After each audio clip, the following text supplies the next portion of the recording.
Hello everyone, welcome to Humane Entertainment. I'm Humane and I intend to entertain you.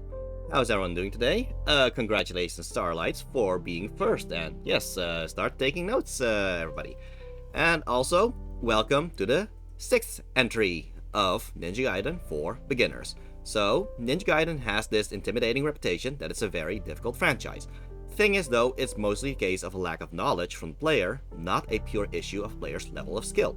With Ninja Gaiden for beginners, every Monday, I intend to play through the Modern Ninja Gaiden Trilogy on the easiest difficulty, Hero Mode, and show step by step what you need to learn in order to properly understand how to play Ninja Gaiden.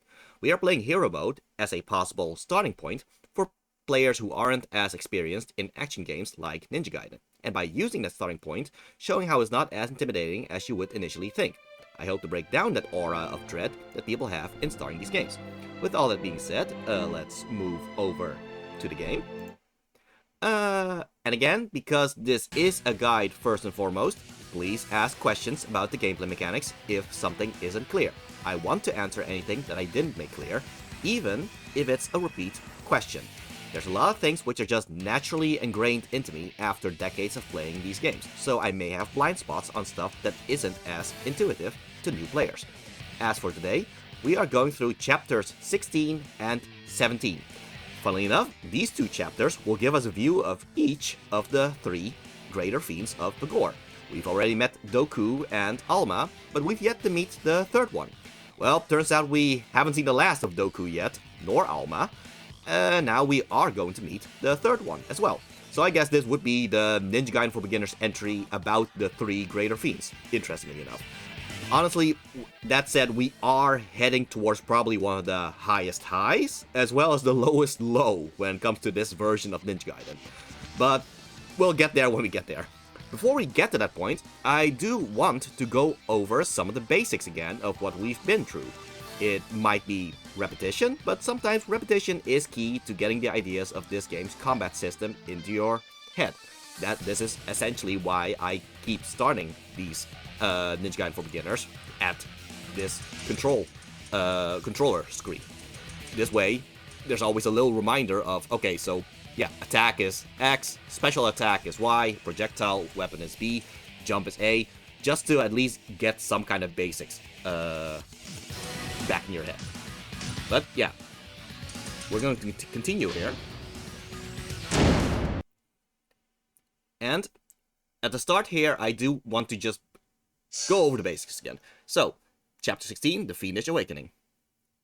All events thus far have led up to one place, the depths of the Palace of Zarkon. Will Ryu be able to discover the path inside? Okay, so, yeah, there are some enemies here, but fortunately enough, we are, oh, did not expect the bats to actually show me here. I just want to be in an empty spot so I can show things off.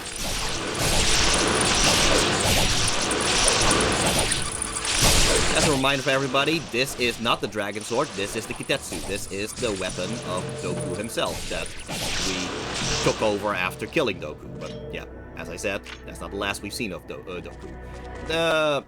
Okay, but fortunately, the Kitetsu does function very similar to the Dragon Sword, so it's a good weapon to demonstrate things on. Alright, so, first of all, guarding and rolling. Press the guard button or trigger, whatever is in your control scheme. In my case, it is L2, or LT if you are using an Xbox controller. As long as you hold that, Ryu will guard. The thing is that you don't actually have to wait for Ryu to be in this guarding animation for him to actually guard attacks. Sometimes you are already holding guard while you're doing an attack, and while Ryu is changing into that animation of guarding, he's already guarding. Actually, the moment you are holding guard, that is already the guard status being activated. And thus, if an enemy does attack you, Ryu will immediately guard the attack, no matter which direction. This also counts with the rolling, because how does roll work? Roll is simply pressing a direction while you are in guard status or while you are running, pushing the guard button. So yeah, both will end up with the roll. This is why you can do something like this. Just because you are landing, you are in running in the running animation. I will talk about the statuses again, but yeah. During this running animation, if you just press guard again, oh, you will just automatically roll. So you can just jump, roll, jump, roll, jump, roll. This is essentially the best way to navigate, not only in battle, but usually in speedruns as well. I just choose not to do it too much, just to let the atmosphere play a bit as Ryu is running through this environment. Okay, that's guarding, and that's that's guarding, and that's rolling. So then there's the combo system. Of course, if you look at the weapons and then you press Y, yes, there is a lot of combos here, which at first glance might be very intimidating, but there is always a logic to it. The X attack, that is the quick attack. The Y attack, that's the strong attack.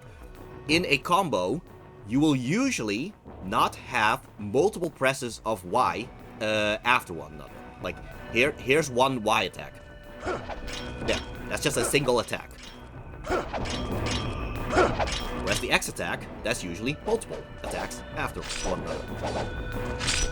Which means that if you have a combo like XXY, well, you usually know that after Y, you don't have anything else afterwards. So here's XXY, XXY. So I say usually. The thing is, though, the more the weapons are upgraded, the more moves you get. And sometimes the additional moves that you get are, in fact, multiple Y attacks afterwards.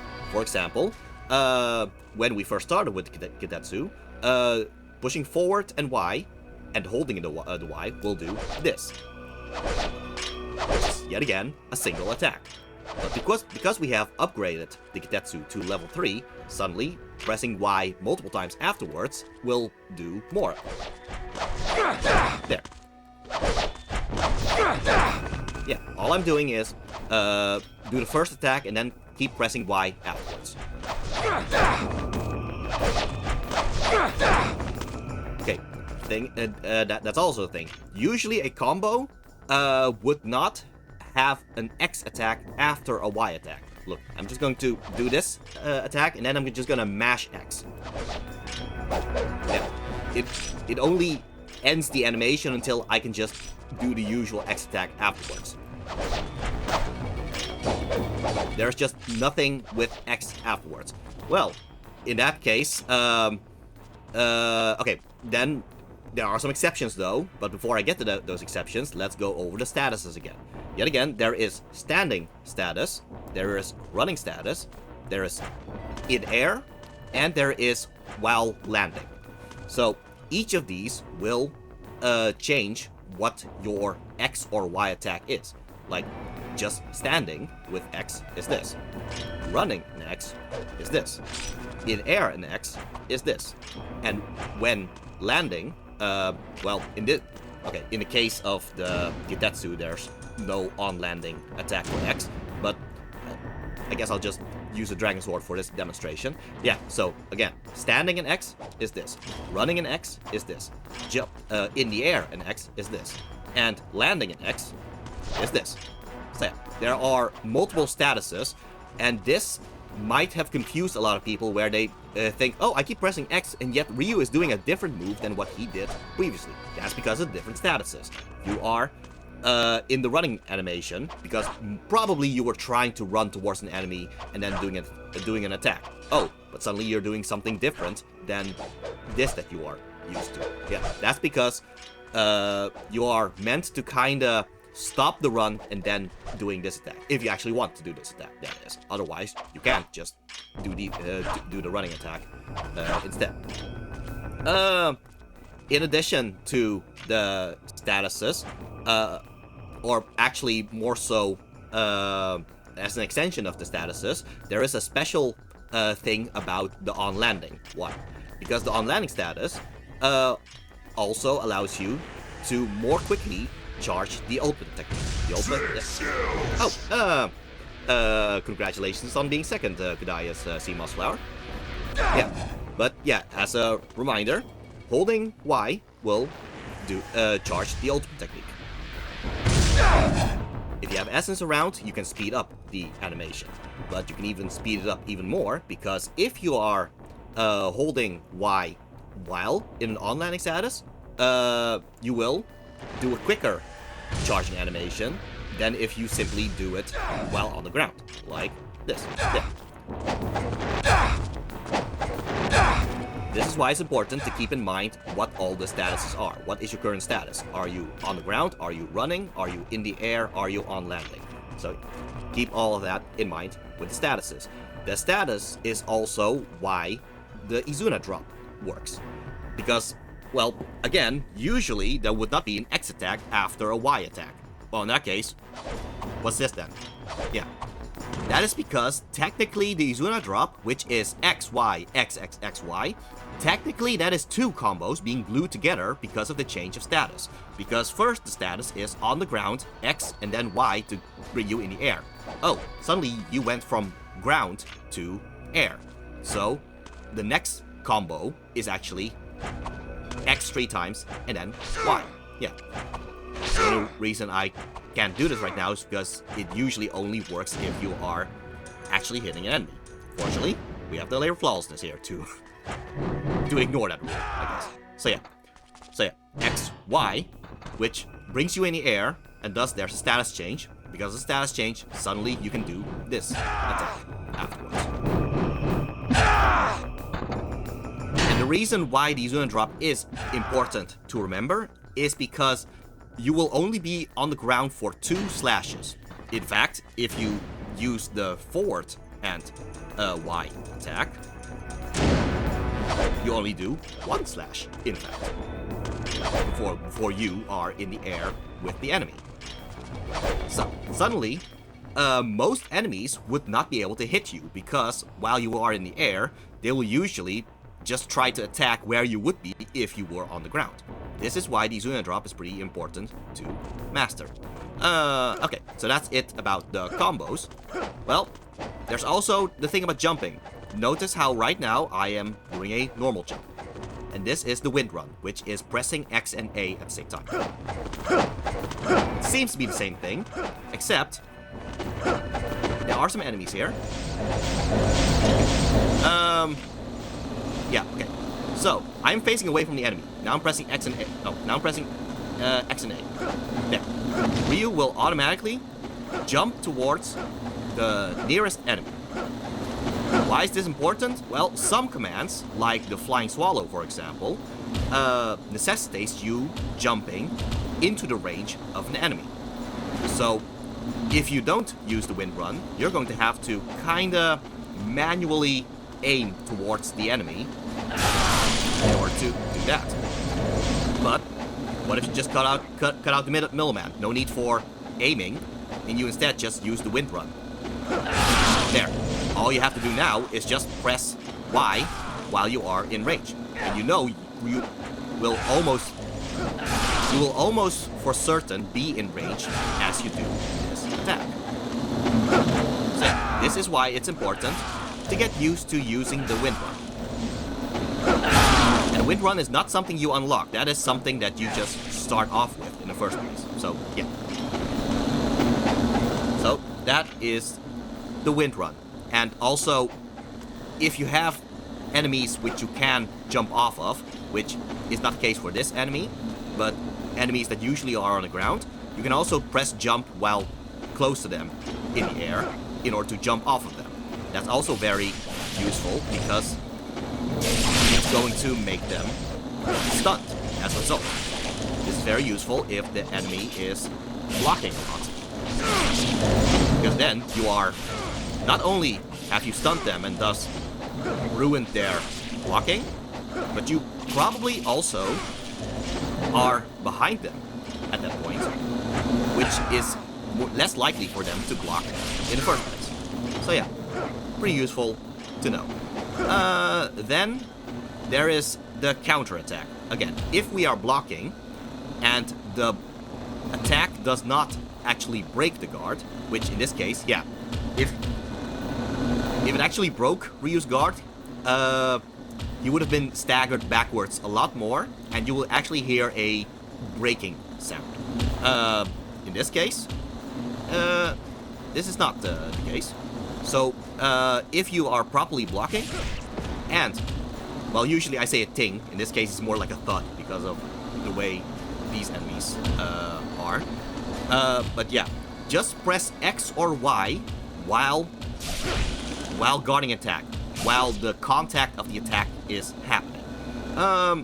Now, the thing with the timing of the combo is that I actually want to emphasize how lenient the counterattack is in this game.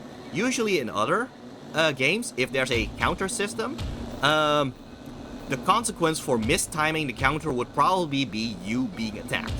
The thing is, because of how this game works with the counter system, you are just going to hold guard the entire time while you are doing the counterattack. Also, might as well just point out, yeah, look how essentially invincible you are against these enemies while you are guarding. So yeah, you are essentially safe as long as you are guarding. But still, you are holding guard the entire time that you are using the counterattack. Why is this important? This is important because even if you do mistime it, here, I'm just going to mash X the entire time. There. Clearly, I mistimed because I am mashing rather than timing. Still, I am still blocking the attack. So the consequence for not performing the right timing for the counterattack, all that's happening is that I will just guard instead. So yeah, in terms of counterattack systems, this game is actually very lenient about it. So keep that in mind as you practice the timing of the counterattack. Keep practicing. In fact, these enemies are actually very good at practicing it, because there's not really much they can do if you are guarding. So might as well just use it to keep practicing. This is actually the real reason why I decided to go over everything, because, well, these are good tutorial enemies for this system of counter. And I just happened to have beaten a Fiend challenge. Yeah, turns out this was actually a Fiend challenge. So the way you are actually supposed to get up there is to keep wall running, because every next wall run gets you a little bit higher and higher until you reach, well, where this thing is. Alright, Jewel of Demon Seal. Let's see. Okay, so we have the Art of Inferno, we have the Art of Ice Storm. Okay, yeah. So I guess the Art of Ice Storm is the only one that I haven't upgraded. So yeah, pretty easy choice here.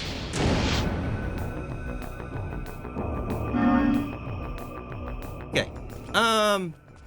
There is another thing that I am going to go over as a little repetition thing, but for that we're gonna have to actually reach the actual boss of this chapter.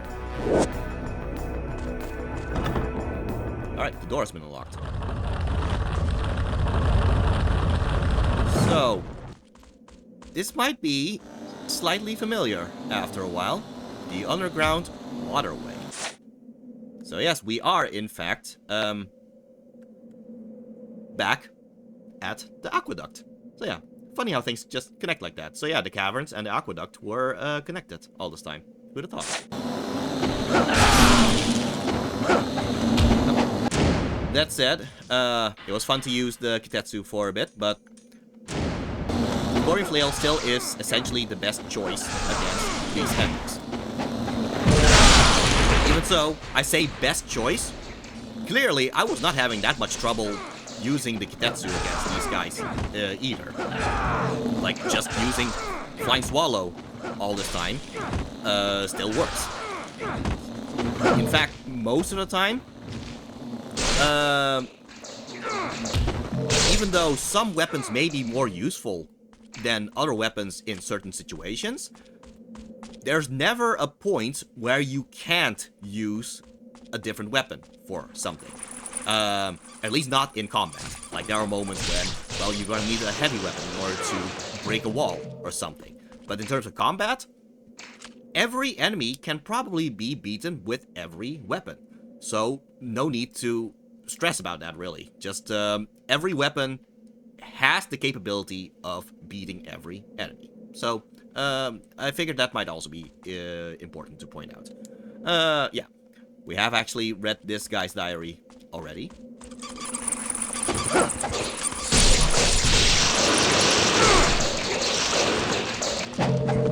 Yeah, and again, the thing about X attacks and Y attacks, yeah, that's still the same case with the nunchucks. Like, keep pressing X to do multiple attacks, just mix in a Y attack in between, and there you go. That's the end of a combo. You don't really have multiple Y attacks usually, but simply pressing neutral Y and then Y again, that is an exception. There are rules and there are exceptions, and usually there is a reason for the exception. So just keep that in mind, that you don't have to remember every single combo, as long as you just know what the kind of logic is to the combo, or the way the combo is built.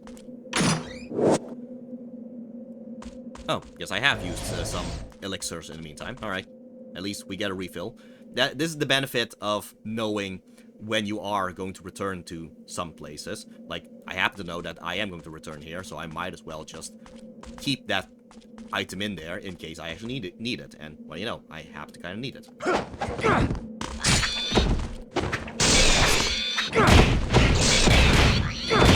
Also a reminder about the Florian Flails. Yeah, XY, the Y attack that happens afterwards, is this double kick.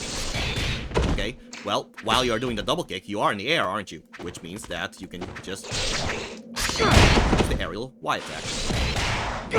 This combo is probably one of the most powerful attacks if you actually have an armlet or a band that raises your kick damage. Because, well, these are two strong kick attacks after one another.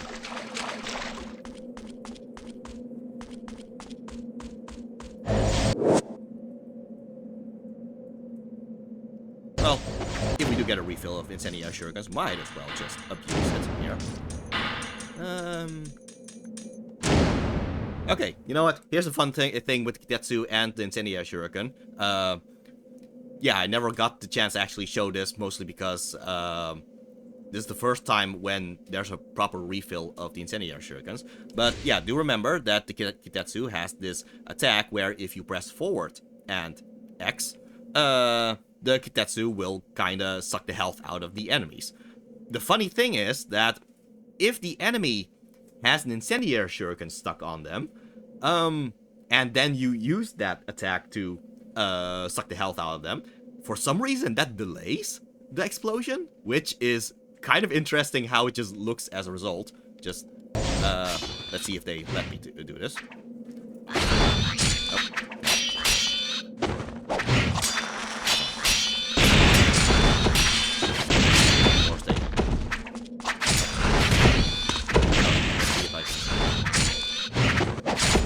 Actually a lot, but maybe I should just kill a few first before I can do this.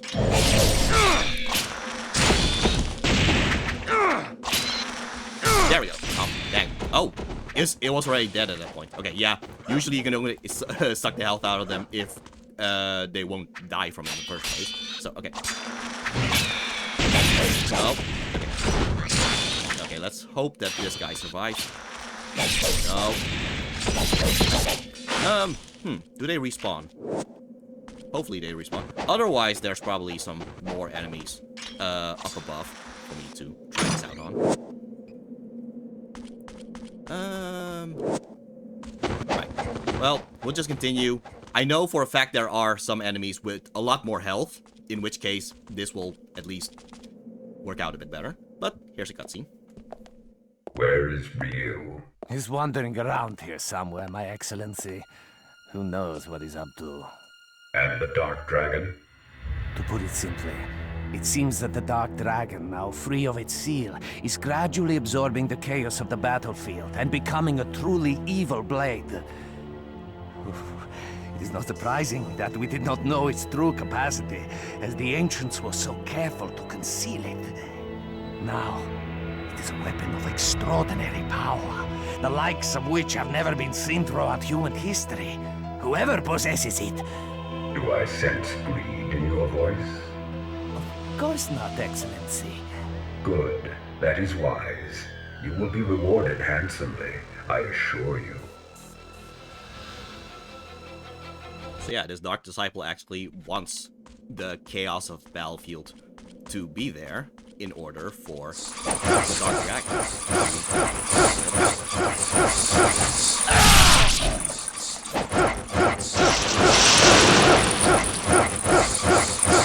You know what, there's really no need to fight against all these bats at this point. I've already shown how to deal with the bats. Let's just actually continue.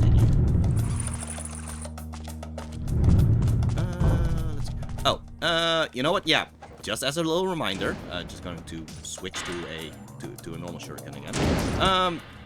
If you have not done the whole, oh hey, oh here's an enemy I can try this on. Okay, it's even a single enemy. That helps. Okay, so let's see. There we go. Yeah. Love the little delay that only happens after you actually stop the sucking of the health thing. So let's try again.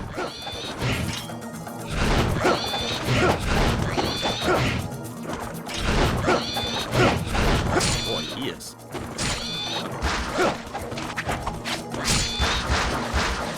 It's interesting how the wind.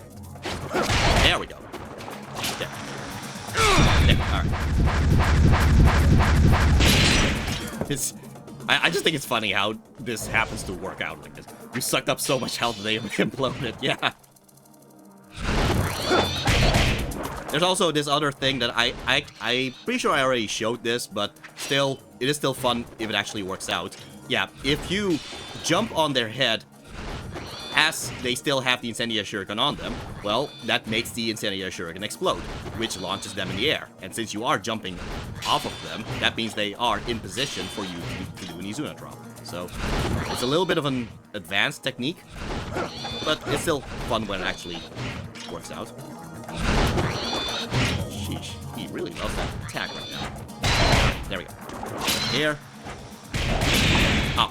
Okay, you have to actually time it properly as well, but yeah, it's just, you kind of get the idea. Jump off him, and just as he, just as the explosion launches him in the air, you can just, do the aerial attacks afterwards. So yeah, lots of fun stuff you can do with the Incendiary Shuriken. Which, yeah, would be a shame if they would remove that in the next game, isn't it? Anyway. What I want to say is that, if you did miss out on doing the Fiend Challenge with these, bugs here, you can still do it here now. So, if you are still in need of cash, I guess, with the yellow essence, you can still do the same thing. Just use the double arrow and start farming the ultimate technique, because the ultimate technique will keep multiplying the amount of essences that you get from it. And even here, I keep using the ultimate technique afterwards to kill enough enemies to charge up the next ultimate technique. If you really want more money, you're gonna want to actually absorb them properly, and then okay, in this case, there we go. Here, killed a bunch of them. These are multiplied, and thus now you absorb them properly in order to get the full amount of money. In my case, I don't think I have much use of money anymore, really, but still, if you still need money in some shape or form, you can always just return back here and start farming. So, something to keep in mind.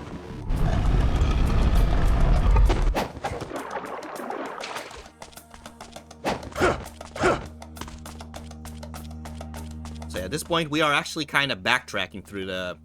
yes, start taking notes. But yeah, in terms of our progression, we are actually kind of backtracking in the aqueduct right now, because we want to get out of the sewers.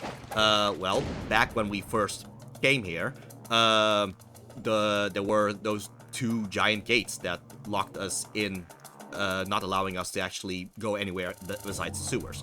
Well, it's gone now, so it's that's the reason why we are backtracking now, so we can actually enter Taiwan again. Let's see. Is there anything I might want to show off about the Kitetsu? Okay, well, yeah. So right now, doing forward and Y and then holding the Y will do this uppercut thing. This is something the Dragon Sword can do too. What the Dragon Sword can't do at this point is multiple Y attacks afterwards. And even though this combo is kinda slow, it actually does a lot of damage. So, something to consider that if you think you are pretty good in terms of positioning yourself in the fight in the meantime, try doing this. Also keep in mind that when Ryu does this attack, he does move forward for a bit. So yeah, instead of feeling limited by the speed not being as quick as the usual X attack, which, yeah, is a lot faster, of course, because it is the quick attack, just think about the fact that it probably has more range. Thus, you are capable of using this attack way earlier than that the enemy starts attacking. Because usually the enemy would only attack you if they are in range. Okay, well, knowing that if the enemy is over here and you are over here, there, you can hit the enemy before they actually start attacking. Because usually, if you are over here, that means the enemy will only start attacking if they are actually over here, not if they are over here. So it just kind of start judging the distance between your attack and the enemy's attack. The enemies will usually only start attacking if they are, well, let's just go with Dungeons & Dragons terminology here, if they are in touch range. If they are in touch range, that's when they actually start attacking. In your case, you can just start attacking 5 feet away already. So yeah, just use the fact that you actually have some proper range. Like, when it comes to your X attack, well, it doesn't have as much range. Like, you do take 1 step, but that's a lot less compared to this. So yeah, kinda keep that in mind, in terms of how much range different weapons have. And that's also something to keep in mind with heavy weapons, because even though they are slower, look at the amount of range you are hitting compared to even the forward Y that I did with the Kitetsu. So yeah, something to keep in mind. Also, just, yeah, might as well just show, there's also forward X with the heavy weapons. Now that's a lot of range. There. So yeah, something to keep in mind that even though you are using slower weapons, the slower weapons usually have more range. So instead of thinking about, okay, I should only start attacking when I am right next to the enemy, well, consider just attacking way earlier. Yeah. Yeah, thanks for the thumbs up.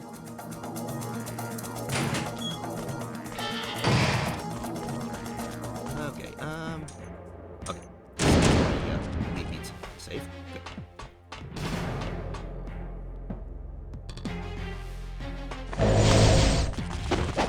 Okay, we already faced these enemies as Rachel, but this is the first time when Ryu will meet these characters. These are the MS-AT soldiers that we have fought before on the airship. The ones in white and purple and black and all that. But well, turns out they have fiend blood in them, and the Fiendish awakening has started, and thus they have mutated. The danger with these enemies is the fact that they are some of the lovely, yeah. the danger with these enemies is that they are some of the few enemies who actually are programmed specifically to counter your Izuna drop. Not so much to the point of they can stop your Izuna drop, so much as they are kind of waiting for you to do an Izuna drop against one of them, and then, as you are landing from the Izuna drop, they will try to grab you. So yeah, that is indeed rude. So keep that in mind, that usually when you fight against them, doing the Izuna drop is still an option, but do know that get ready to roll immediately if you do it, or to do it only if you are certain that you are going to hit more enemies with the Izuna drop, so that they will fly out of range. So yeah, something to keep in mind. Anyway, we are going to meet, well, I wouldn't say familiar enemies so much as there is something slightly familiar about them, I guess.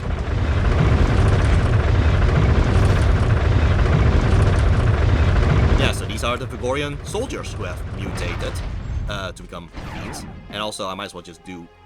Yeah, we haven't eaten a rice ball in a while.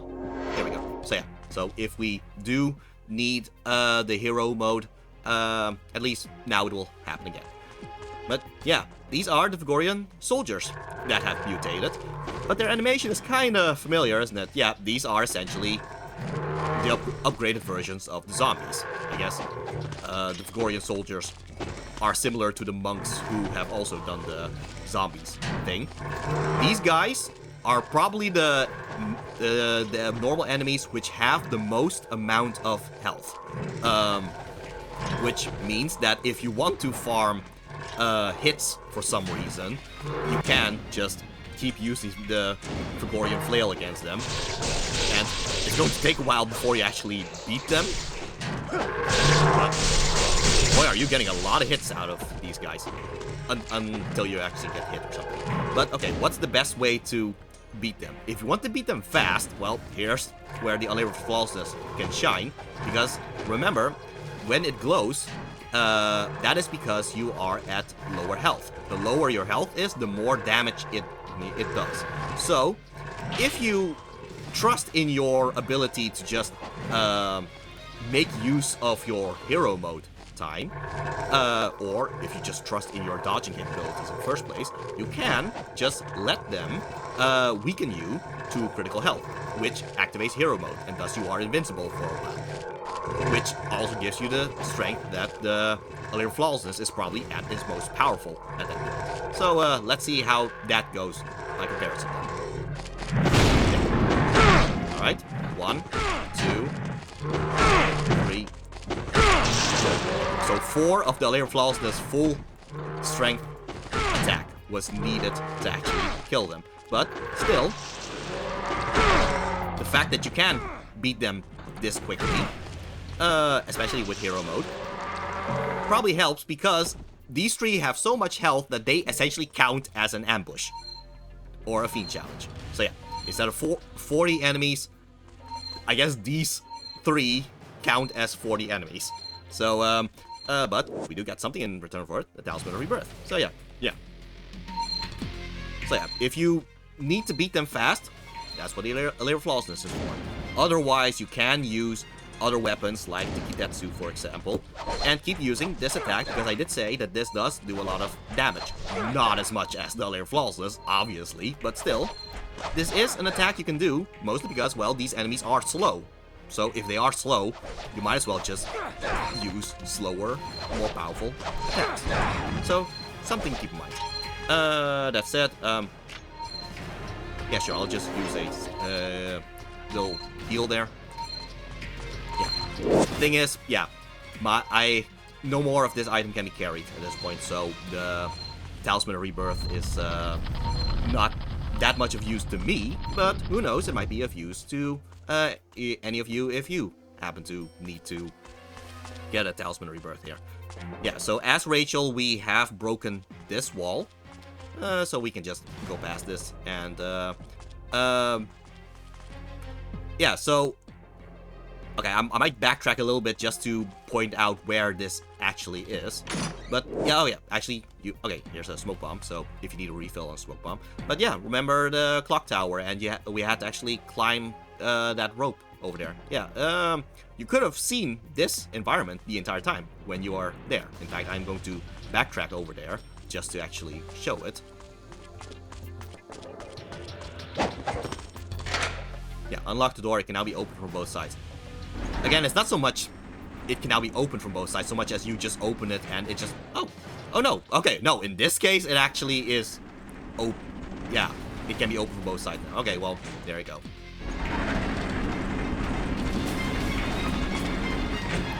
Right, but, yeah. Yeah, this is the area, and let me just face off against these enemies first.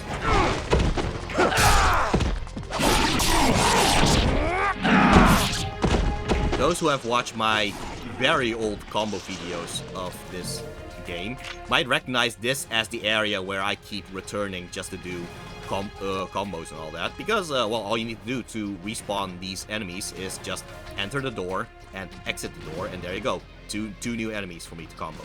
But, yeah, as I said, there you go. It was visible the entire time, funnily enough. So, it's nice to see that, I guess. Alright, okay. In the previous entry, I did say that there was a cutscene that, essentially builds up to something that's going to happen.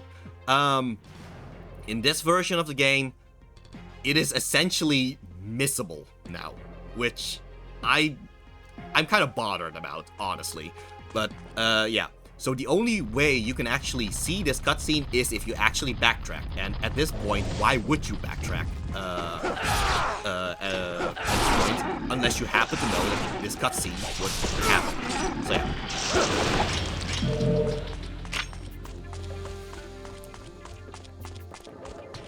In Ninja Gaiden Black, you would have got at the beginning of the previous chapter, you would have gotten a message from Ayane where she says that Muramasa wants to talk to Ryu. That allows you to, well, I think I might as well just show.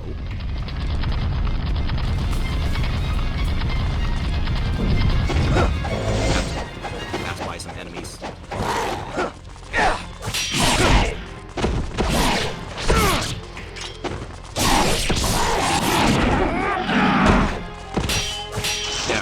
Might as well just demonstrate that. Yeah, look how those enemies, they were waiting for the Izuna drop to actually end, so they would start attacking. So yet again, I'm gonna do the Izuna drop against this one. There, he was already kind of running into... Okay, in this case, he did not actually do that, but yeah. They usually just kind of run in range in order to wait for you to actually finish your Izuna drop. So yeah, keep that in mind when you actually face these enemies. But they are kind of evolving and kind of realizing, okay, the Izuna drop is quite a powerful thing. We should actually figure out a way to counter that. But yeah, I did say that this door, this is what you would unlock at the start of the previous chapter. But now, the previous chapter in this version doesn't allow you to actually unlock it, because they just want to funnel you towards the caverns. So now, just for no reason whatsoever, suddenly this door is can be opened now. Just no rhyme or reason, it's just suddenly open. It just breaks the initial connections that you would normally have in the previous game. But either way, yeah, you would have gotten a kunai scroll of Ayane, which tells you, hey, Muramasa wants to talk to you. Thus, encouraging you to go this way so you can talk to Muramasa. And then this cutscene would happen.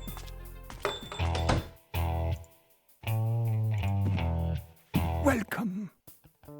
You're still open? Do you think I would close up shop over something like this? What can I help you with? I've been wondering, what is that sword you are using? Ah, let me see. Ah, this is a fine example of one of the swords of the dragon, carved out of a dragon's fang. It has the potential for unfathomable spirit power. But this sword alone will not do. There is a place to fit a jewel here, you see? A curved jewel carved out of a dragon's eye. With it in the right hands, this sword will prove more than a match for the Dark Dragon blade. The Dark Dragon? Of course I know of it. I have seen and heard of all manner of swords, both ancient and new, from east and from west. Now, if only we can find the dragon's eye. Alright. So, through this cutscene, you would know the importance of the Dragon's Eye in order to power up the Dragon Sword and all that. Yet again, I want to point out, in this version of the game, this cutscene can be skipped, because you would not know to actually go to Muramasa to get this cutscene in the first place.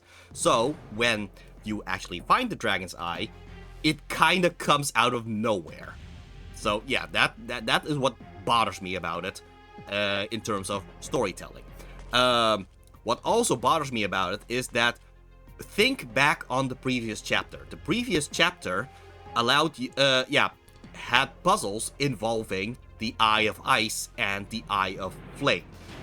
The entire chapter is meant to kinda keep your mind on the idea of the Dragon's Eye, because of the amount of eye based symbolisms all over the place. That whole chapter now seems like it that now seems like a non sequitur. It now seems like, okay, I guess now we just have a random chapter based around going around a cavern or something. Even though it used to be a symbolic thing that just prepares you for it.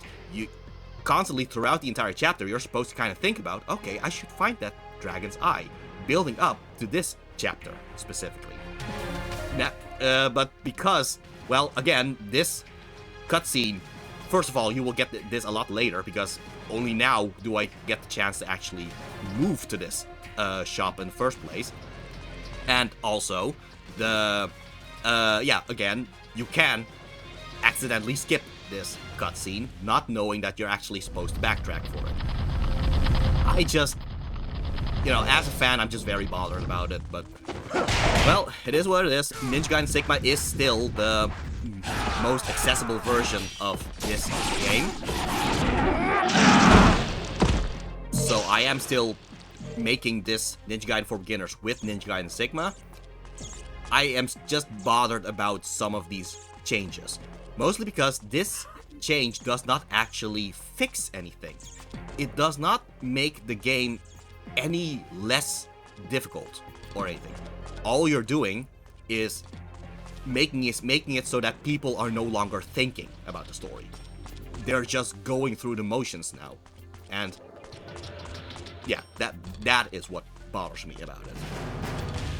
Anyway, at very least, we have found all of the stone tablets. So stone tablet at the top, it says, offer me up before the twin-headed serpent. Use me as a key to open the path. Left one part of the stone tablet. These paths tie together far away places, making them but a few steps away. And then one part of a stone tablet. There is another who travels the paths formed in the bowels of the earth by dragons. I guess I should have actually read it like top, right, and left. I guess it uses the Japanese way of reading this. But okay. But yeah, the moment you actually put all of them, Ryu will still reread the entire thing. Inserted stone tablet top. Insert stone tablet right. And inserted stone tablet left. The message engraved on the tablet is now complete.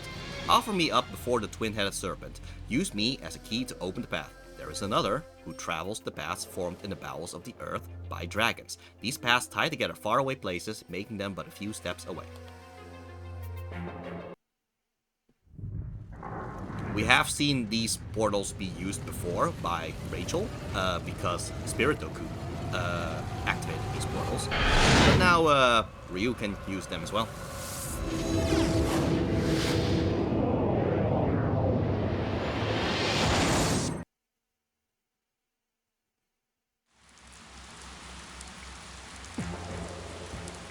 also, I guess more little complaints from me about this chapter. Again, this chapter is very important to me, actually, in terms of the story of the first Ninja Gaiden.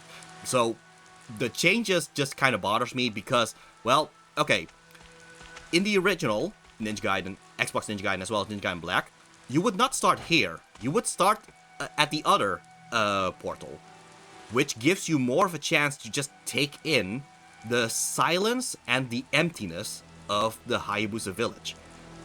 Right now, all you see is, okay, so here I am, and oh, here's the graveyard. Okay, now we're getting the Dragon's Eye. It just makes it so that you can't really take in the atmosphere anymore. It's like they just want you to get the gratification immediately before actually letting it breathe, I guess. Either way, I still love the cutscene for what it is. I'm just dissatisfied with how they change things around it, I guess.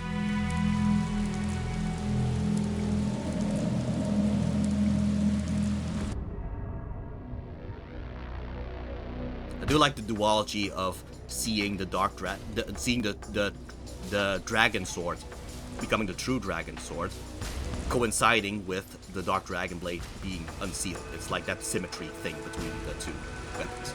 Alright, but remember how I said that the Kitetsu was able to do the forward Y hold attack, and then adding some additional attacks to it, and that the Dragon Sword could not do it. Well, now Dragon Sword can. In fact, at this point, I hate to say it, but now the Kitetsu has become obsolete, because the True Dragon Sword is essentially even better than the Kitetsu. The True Dragon Sword is... honestly, True Dragon Sword is probably the best weapon in this entire game, if you don't count the Unlimited Flawlessness in terms of damage output. Even so, the Dragon Sword is still much more versatile than the Unlimited Flawlessness ever is. So even if you do get the Unlimited Flawlessness still takes some preparation in terms of how slow it is compared to the Dragon Sword, and now the True Dragon Sword. Okay, but another thing that makes the True Dragon Sword more powerful is that if we return back to the Kitetsu, yeah, Kitetsu has this combo where you, if you press X 3 times, there. That's kind of the end of that combo. The True Dragon Sword now has an additional attack after the 3 X's. Yeah. And this last slash that you do by pressing Y after the 3 slashes, this does a lot of damage, and it's actually very useful, where usually I would say use the Windmill Shuriken to cancel the last X attack. Like, this is still an option, but if you want something more powerful, I would now suggest to use this instead. Sure, it has a bit more recovery frames, but it's probably more powerful by comparison. So yeah, keep that in mind. So yeah, this as well as this. And there's also one little additional thing to it, which is that the ultimate technique has been changed. So first I'll just save.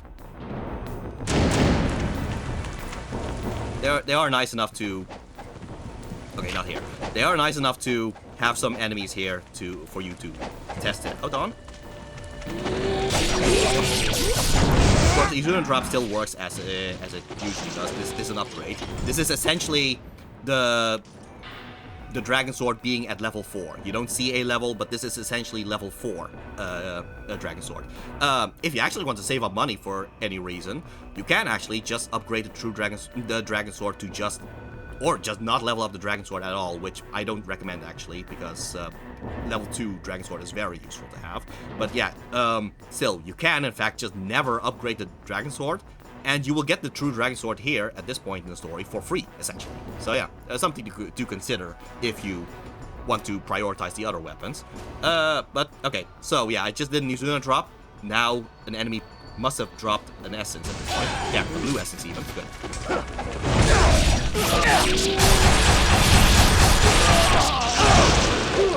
So yeah, that is the new ultimate technique of the true Dragon Sword.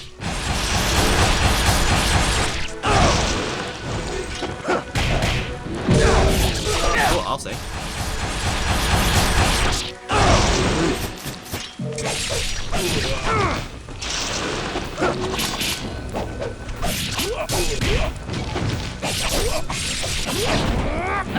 I know it's overkill, but still. Might as well just show off the power of the true Dragon Sword. Nope. Alright, also as a little reminder, way back in the first entry, I did show that you could equip the bow and start doing some target practice. Well, funnily enough, that... Oh, I guess I used that up last time. Oh yeah, okay. Yeah, there's a limit to how much these targets actually release, and I guess I actually used it up last time. But yeah, if you actually did not use it up, you could have actually used these to... oh, I guess I just did not hit it correctly. But yeah, if you want a little quick heal, just remember that this one releases blue essence.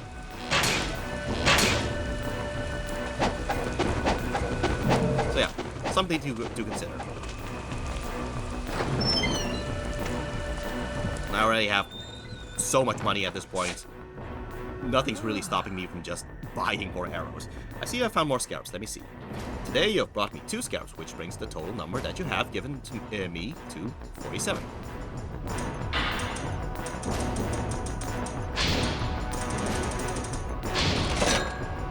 Oh, I was literally at 99,999 essence. Yeah, so obviously nothing is stopping me from just buying everything now, just to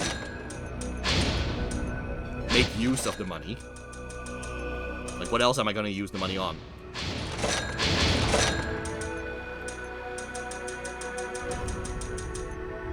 Yeah, sure, why not? Alright.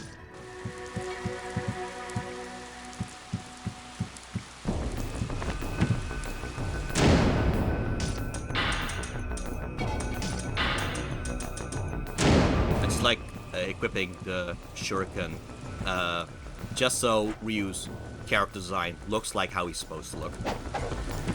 Well, I say that, I still have the red band still there, but you know what, it's a nice little sign that we are still playing Ninja Dog mode.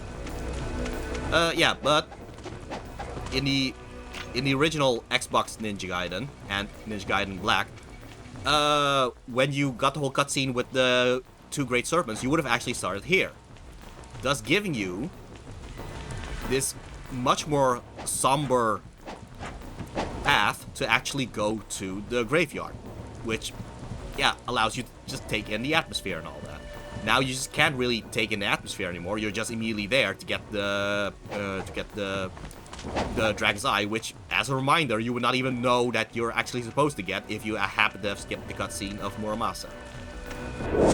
Anyway, here's the Jewel of Demon Seal, so now we have fully upgraded every single one of the Ninpo. So if you have followed along with all these entries, yeah, you probably would have all of them as well. Even so, you really do not need to actually fully upgrade every single one of them. Most likely, what's the case is you will just main a single Ninpo and just keep sticking to that one, and then, yeah, most likely by now you would have at least fully upgraded one of the Ninpo. That said, I am going to equip the Art of Inferno, because the Art of Inferno actually is pretty useful against the upcoming boss.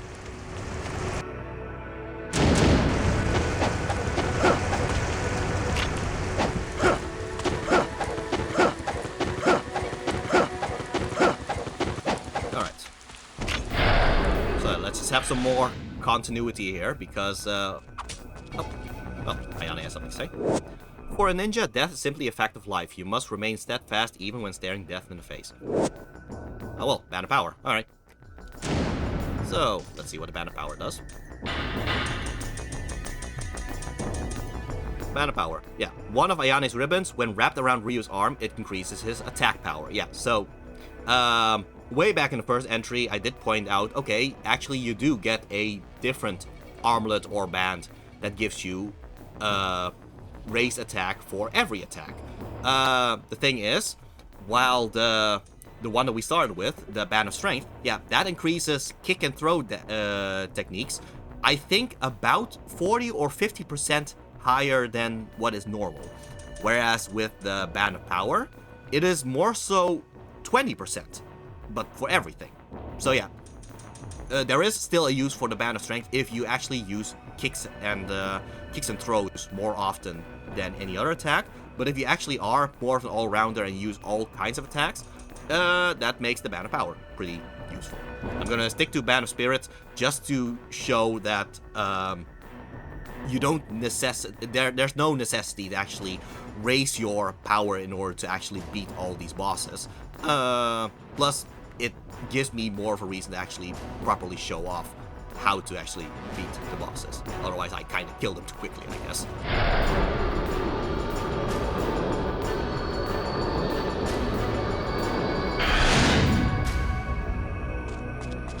Oh, is this a new environment? Doors been unlocked? Nope.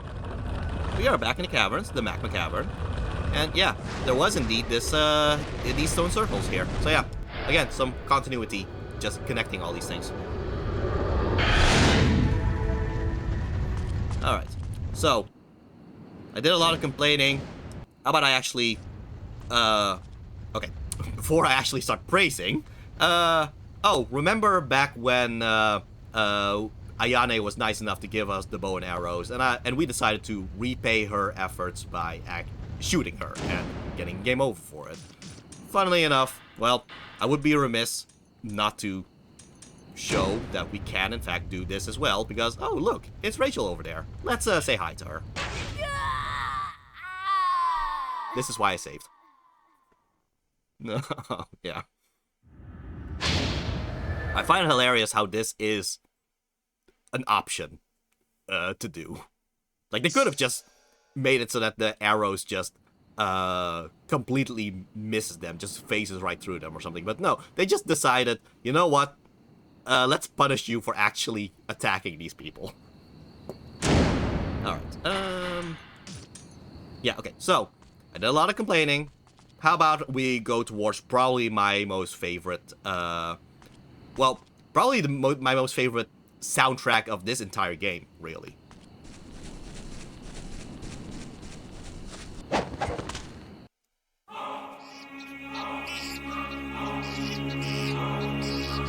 Like, if I need anything to be threatening and epic at the same time, I probably think of this song specifically.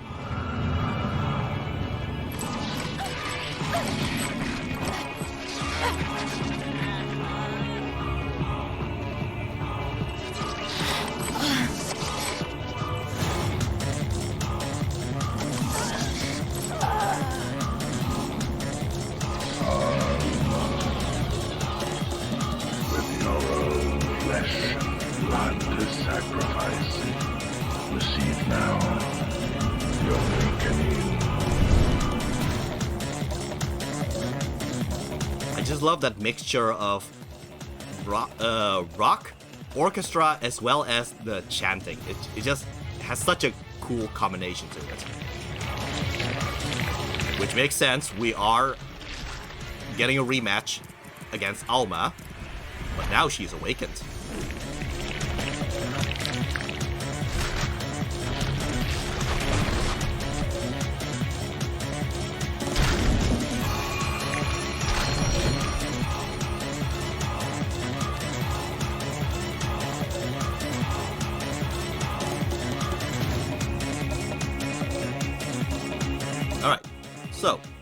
Aware this is repetition, but still, sometimes repetition is needed in order to get the concepts in your mind. When you are facing a boss for the first time, don't immediately try to attack them. Try to study them first. Like, okay, so she does have projectile attacks, like this. But either it's those multi fireballs, or it's that big fireball. Either way, she does need to either summon the fireballs first, or she has like a little animation in order to actually use her psychokinesis. Like, just study the fact that there is an animation that happens before she does those projectile attacks. It's those projectile attacks as well as the melee attacks that you're going to have to kinda try to be able to see coming before you actually attack her. But how do we actually attack her? Well, remember that I did talk about the wind run, which allows you to jump towards the nearest enemy. And if you are in range, you can press Y to use the Flying Swallow.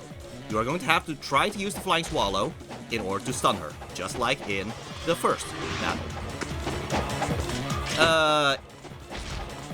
Thing is though, just like the first battle, it is slightly up to chance whether she actually dodges the Flying Swallow or if she actually gets hit by it. In which case, it's just a situation of you keep trying the Flying Swallow until it actually connects, and only start attacking her once it actually has connected and you see that she has been stunned by it.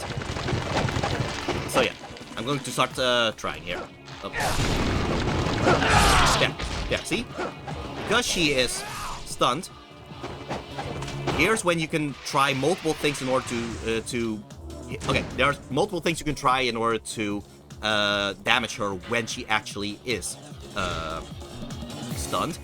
First of all, any of the combos, you can do that. Some do not do so much damage as the others. Still, everything is in some shape or form an option for you. That said, one of the most useful things, in my opinion, is in fact the 360 spin and holding Y, which, because it is essentially an ultimate technique, you can use it as an on-landing thing as well, because you don't need to actually fully charge it in order for it to do a lot of damage. Sometimes just the basic version of it, as long as you have the hold version, that already does a lot of damage, which I have shown, because that is what I just did against her. You also have the other option to use the Ninpo of the Ice Storm. So, Art of the Ice Storm. That will also do a multi-hit thing against her. So yeah, that's something to keep in mind. But why did I equip the Art of the Inferno? Well, let's say that you are having trouble actually hitting her with the Flying Swallow. I say keep trying. Eventually you will hit her. But if you are having trouble with that, you can in fact just use the Art of the Inferno instead. Most likely that will hit her, and that will stun her. And considering that we have 5 Ninpo slots, that's actually way more than enough chances for us to actually kill her. But yeah, might as well just kind of show it now.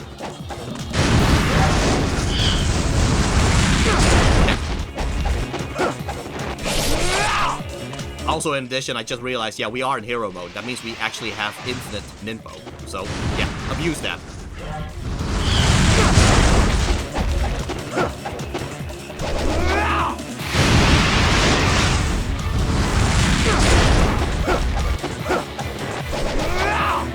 Keep being a little bit slow here, but... yeah, notice how, consistent it is in terms of properly hitting her.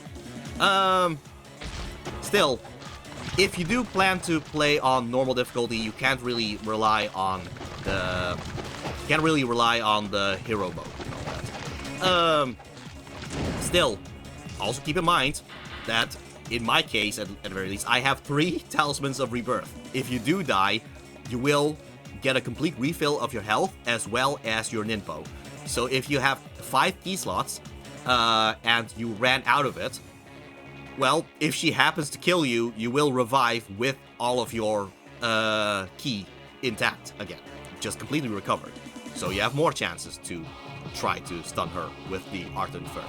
So yeah, that's the reason why I said try equipping the Art of the Inferno against her, if the whole Flying Swallow thing is not working out for you. Still, I prefer to use the Flying Swallow instead, mostly because the Flying Swallow doesn't necessitate you being, having key to spend. But you know what? Might as well just show how Talisman Rebirth works here. Yeah, sometimes the Flying Swallow just bounces off her instead of actually damaging her. But you only need to succeed once. Well, you just need to succeed with the Flying Swallow, and then she's stunned, and there's almost nothing she can really do against what you do afterwards. Now the time of the awakening is truly at hand.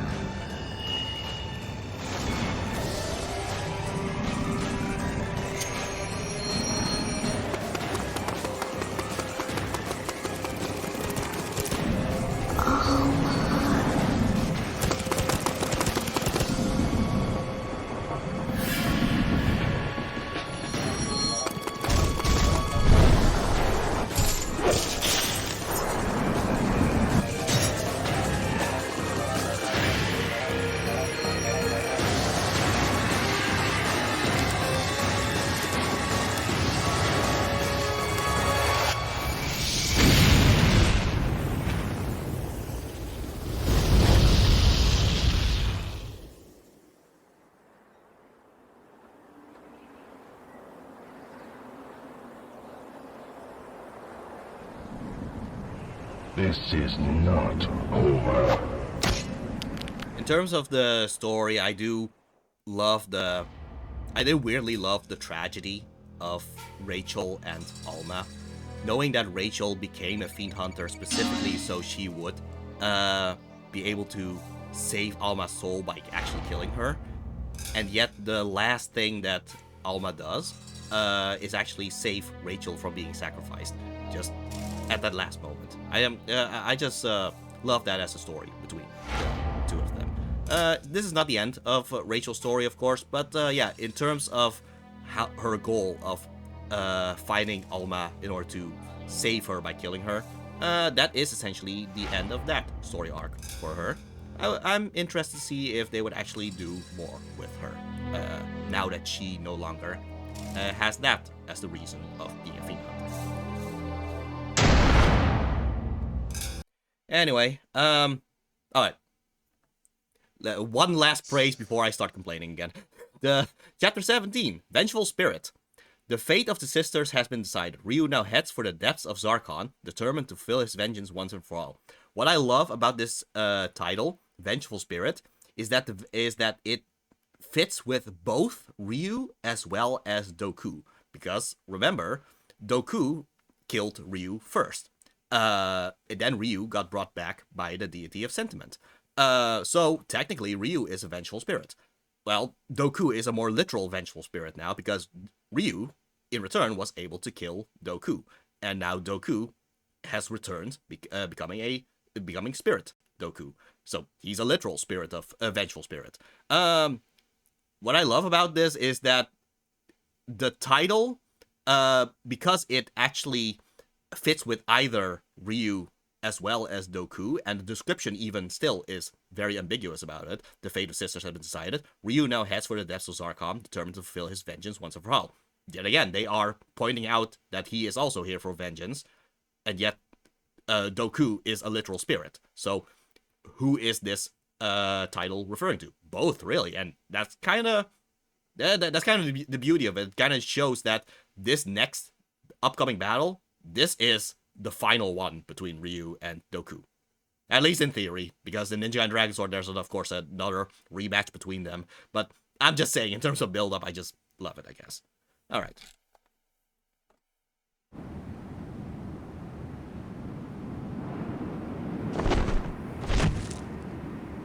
Also love that animation there.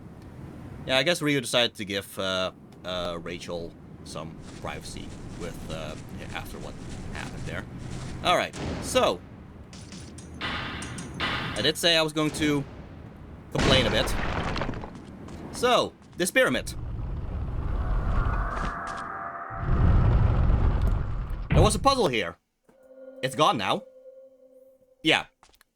Instead, what we are going to do is... Oh, look, there are 3 enemies. We're gonna fight against these 3 enemies.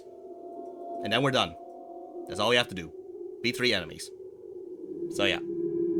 There used to be a whole puzzle involving some tablets and all that in order to get some get a statue. We will still get the statue, but yeah. No. Look at this empty field which is just there to fight against enemies. So why does this bother me so much? It bothers me because the puzzles... I'm not even saying that the puzzles are difficult or anything. What bothers me is that the puzzles allow you to take in the world more. It allows you to slow down and actually feel the atmosphere while you are solving the puzzle. There is no atmosphere in this version. Well, okay, there is still atmosphere in this version. But if all you do is just fighting and all the puzzles are streamlined to the point where they just want you to get to the next fight again, I don't really get to feel much anymore. All I'm doing is just going from one battle to another, and yeah, I guess that just bothers me, mostly because I think this is a thing where Yosuke Hayashi was just so afraid of people getting bored or getting lost that he doesn't realize that most people do not actually continue with Ninja Gaiden because of the combat being too difficult or too fast for people to understand. And yet again, that's usually not a case of skill so much as a case of not having the full information. So just replacing a puzzle with a fight, that doesn't fix things. That, if anything, you are making it more tiresome. So yeah, that's my thing here. So question for the chat, were you aware of this game before the stream? Yeah, well, were you aware of this game before the stream? Alright, well, if we are going to face off against these 3 enemies, can I at least tell you how to beat them? Okay, well, here's my answer to that. Counterattack. Just counterattack. Like, remember how I said that this game is actually pretty lenient about counterattacks because you are just holding block the entire time anyway? Yeah. Just... These enemies are essentially your... yeah, the result of your training with counterattacks, if anything. So yeah, I am going to use the Warhammer here, because the best case scenario against these enemies is to use a heavy weapon, whether it's the Warhammer, Double Arrow, or a Labor Flawlessness, or a different weapon that we might get if we actually get all the scarabs and all that. But yeah,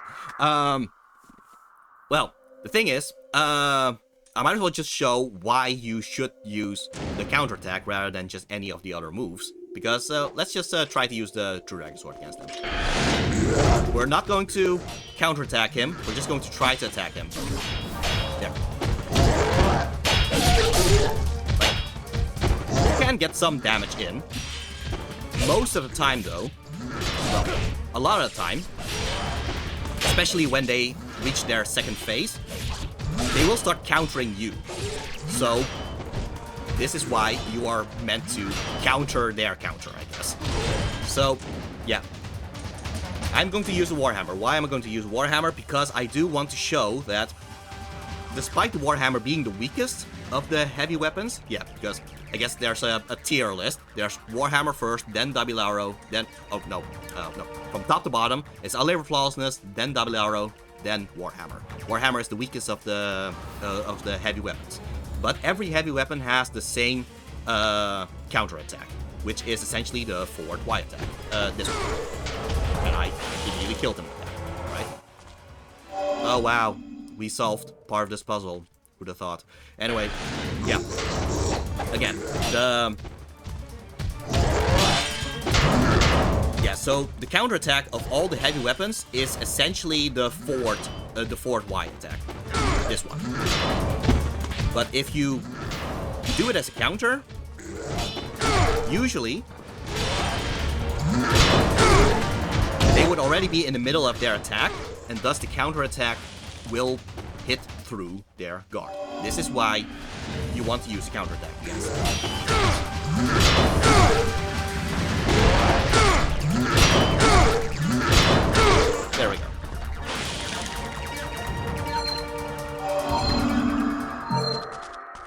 Now, I did say that this entry has quite some low points, right? Well, yeah.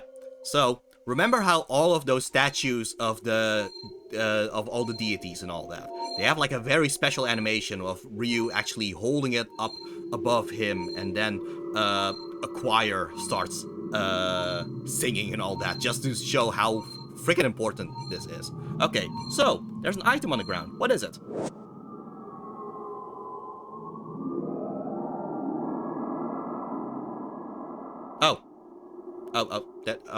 Okay. It feels like this should have gotten some kind of animation. Yeah, well, the thing is, it had an animation in the version that actually had a proper puzzle to it. You actually had to do a puzzle in order to actually get this this statue, and that actually leads to that same animation that all the others have. But yeah, I guess because they just made this whole encounter on a shoestring budget or something, they just decided, oh yeah, it's just something that's on the ground now. Great.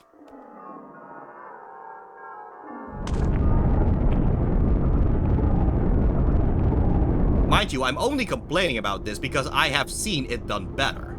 Like, if this were someone's first playthrough of any Ninja Gaiden game, I'm sure they wouldn't be as bothered as I am. I'm just bothered because I actually have experienced better. And this shouldn't have been a problem, is kind of what I'm saying. Why have they made such a downgrade in the first place if it's that easy to just make it better? Oh well. Anyway, let's just continue, because believe it or not, I actually don't want to complain all the time. It's just that, man, is this version of Ninja Gaiden. It pisses me off sometimes as a fan.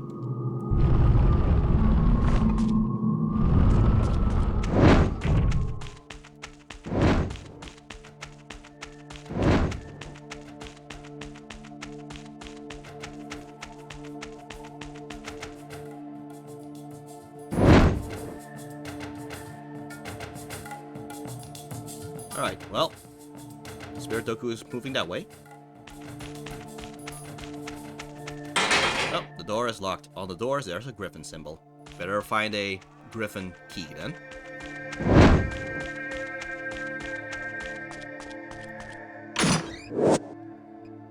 Alright, oh. Okay, seriously, Muramasa, how are you making all these statues everywhere? What? Yeah, if you happen to have the money, you might as well also buy a Talisman of Rebirth. Again, at this point, I have no other use for money except just buying things that I normally would find in the chapters themselves, but if I don't want to bother, I might as well just buy it. There you go.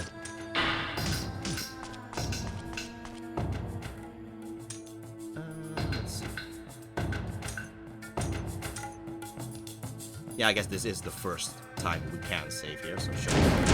Save here. Save here. Alright.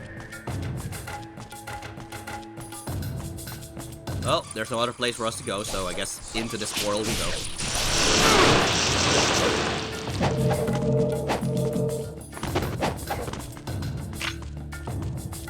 So I did say that there was a third greater fiend, right?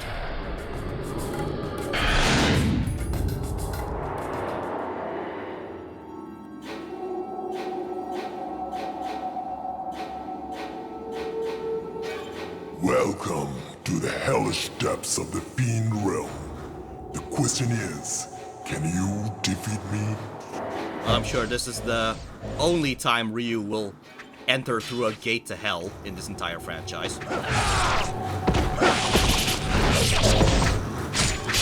Okay. So, again, even though you can probably get through hero difficulty by using ground combos like these, like X, X, X, Y, X, X, X, Y, I still recommend at least getting used to the idea of using stuff like the Izuna drop, like X, Y, in order to get both you and the enemy in the air. Because while you're doing that, most of the time the enemies would not be able to actually hit you because you are in the air. Look, that guy actually tried to attack below me, in fact. So.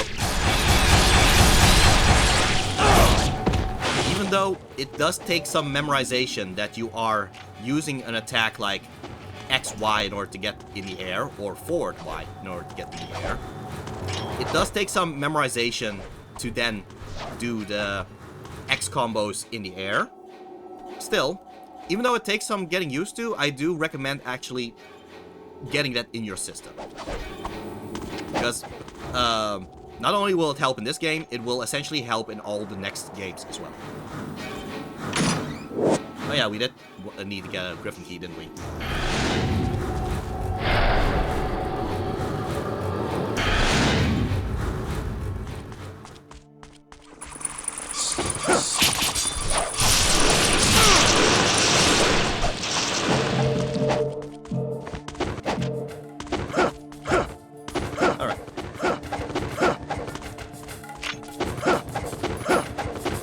Okay, we are about to face off against a bunch of enemies, which, yet again, a bunch of newbies tend to get trouble with.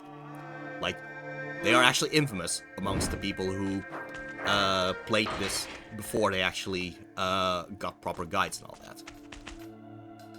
Fortunately, here in Ninja Dog mode, Ayane will give you at least some directions. Savage. Oh, yeah, congratulations on being third, the mercenary, and also good job lurking like a ninja, being a true ninja and all that. Alright, but, okay, like I said, Ayane is here to, at very least, give you some directions right now. Yes, thank you for the heart. Yeah, ancient fish-like shrouded phantoms. You must harness the fury of your flail to destroy them. Just remember to keep your wits about you. Oh, thank you, Ayane. Yeah, so there you go. Back when the Xbox Ninja Gaiden was first released, there was no real indication that you were supposed to use the Figorian flails against them.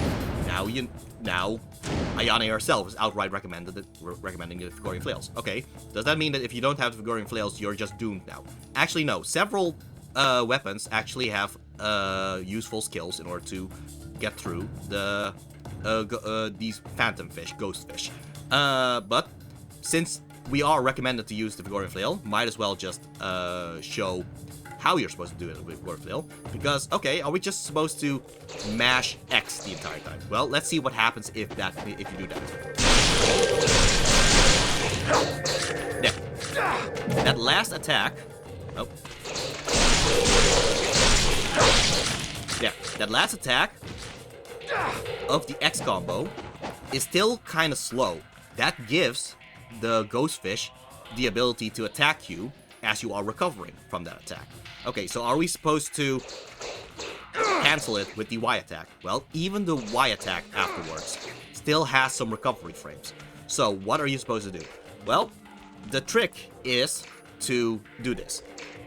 Pressing the X attacks to do this, and there is a certain point in the combo where Ryu will kind of swing the flails kind of around him. There, like that. There. That is usually your signal to jump. There. And then when you jump, you can use an X attack, which will stop Ryu in his tracks in the air. Even though that makes no sense in terms of physics, but that is essentially what this attack does. Pressing X in the air. And then, well, if Ryu is stopped in the air, he will land, right? Well, if you are in the on-landing status, Ryu can do this combo attack again. And thus, well, just do the combo again until that part of the X combo, and then jump again. When you keep doing this, the ghost fish essentially never have a chance to actually attack you. So yeah, let's just show this in practice.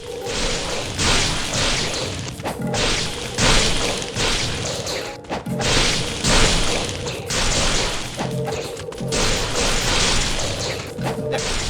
At this point, I'm just kind of doing this on autopilot, really, but goes to show, again, ghost fish never get the chance to actually hit you as long as you do these cycles of combos.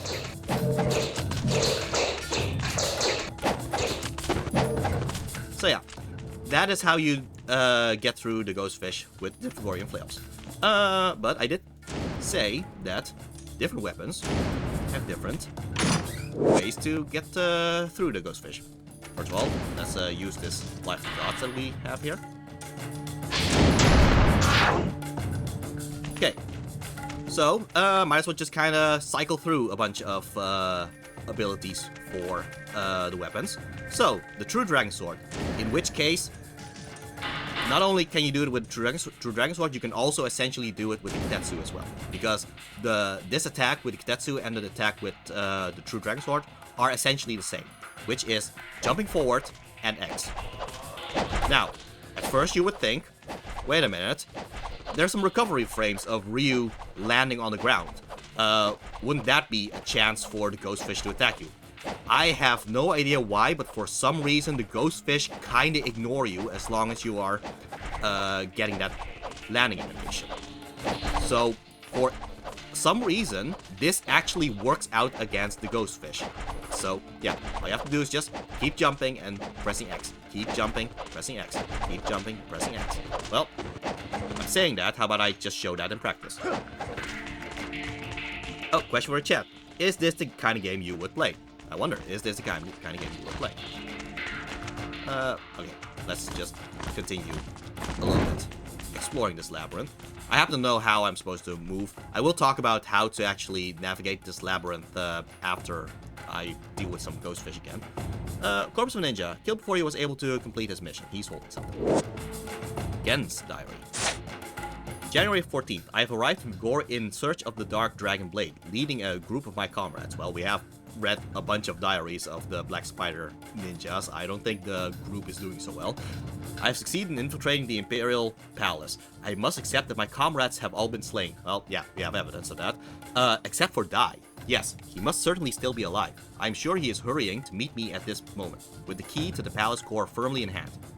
We must join up with Dai as soon as possible, then plan our attack on the Emperor. February 29th. I have not been able to contact Dai, but it does not matter. His fate must be similar to mine.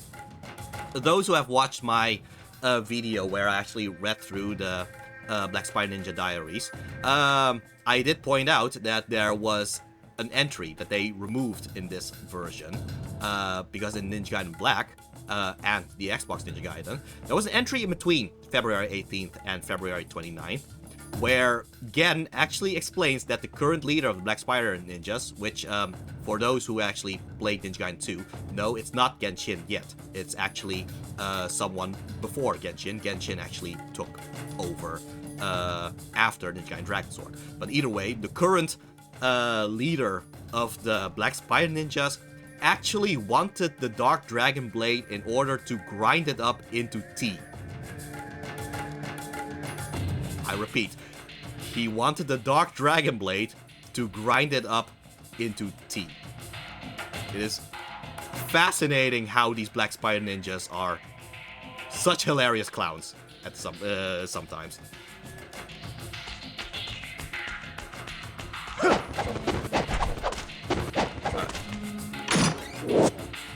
Alright. You might also notice that at this point, with this labyrinth, yeah, Ryo has not yet found a map of this area.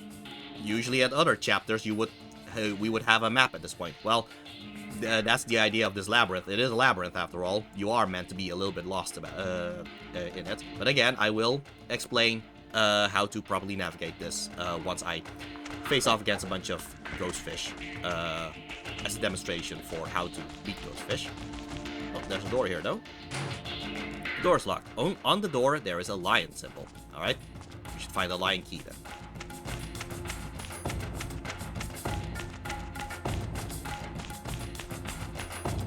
I really thought I would have faced some ghost fish at this point. I guess I will face something else. Oh, no, here. There, okay, so, as I said, with either the Kitetsu or the True Dragon Sword, just keep jumping and pressing X, because for some reason they will ignore you during the landing of your attack. There.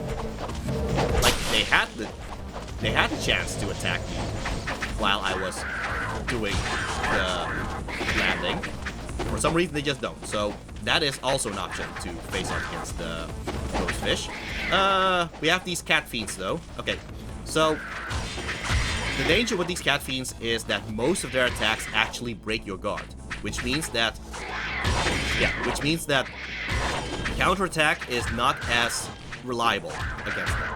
Like, some claw attacks of them, you do actually block, and so you can counterattack them. That said, it is better to just kill them before they actually get a chance to attack. Just as a reminder,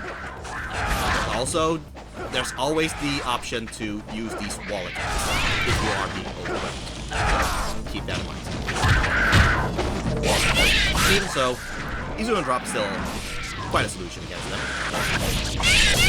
Compared to those MSAT fiends, these cat fiends, they're not as hardwired to try to interrupt your recovery of your Izuna Drop. So keep that in mind. What else? Since this is just a single enemy now, might as well just kind of show what attacks they have. Yeah. Most of their attacks, they are single hitters, except for that attack. There.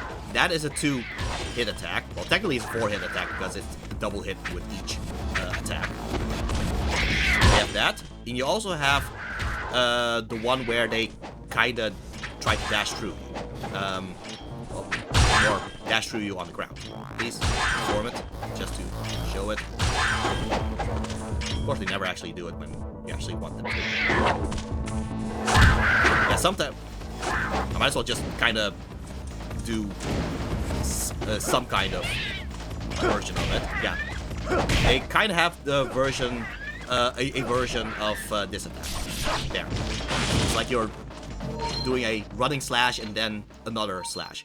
They have that too. So keep that in mind, that even though most of their attacks are single attacks, sometimes they have 2 attacks that are multi-hitters. So try to keep your block on when you face against them.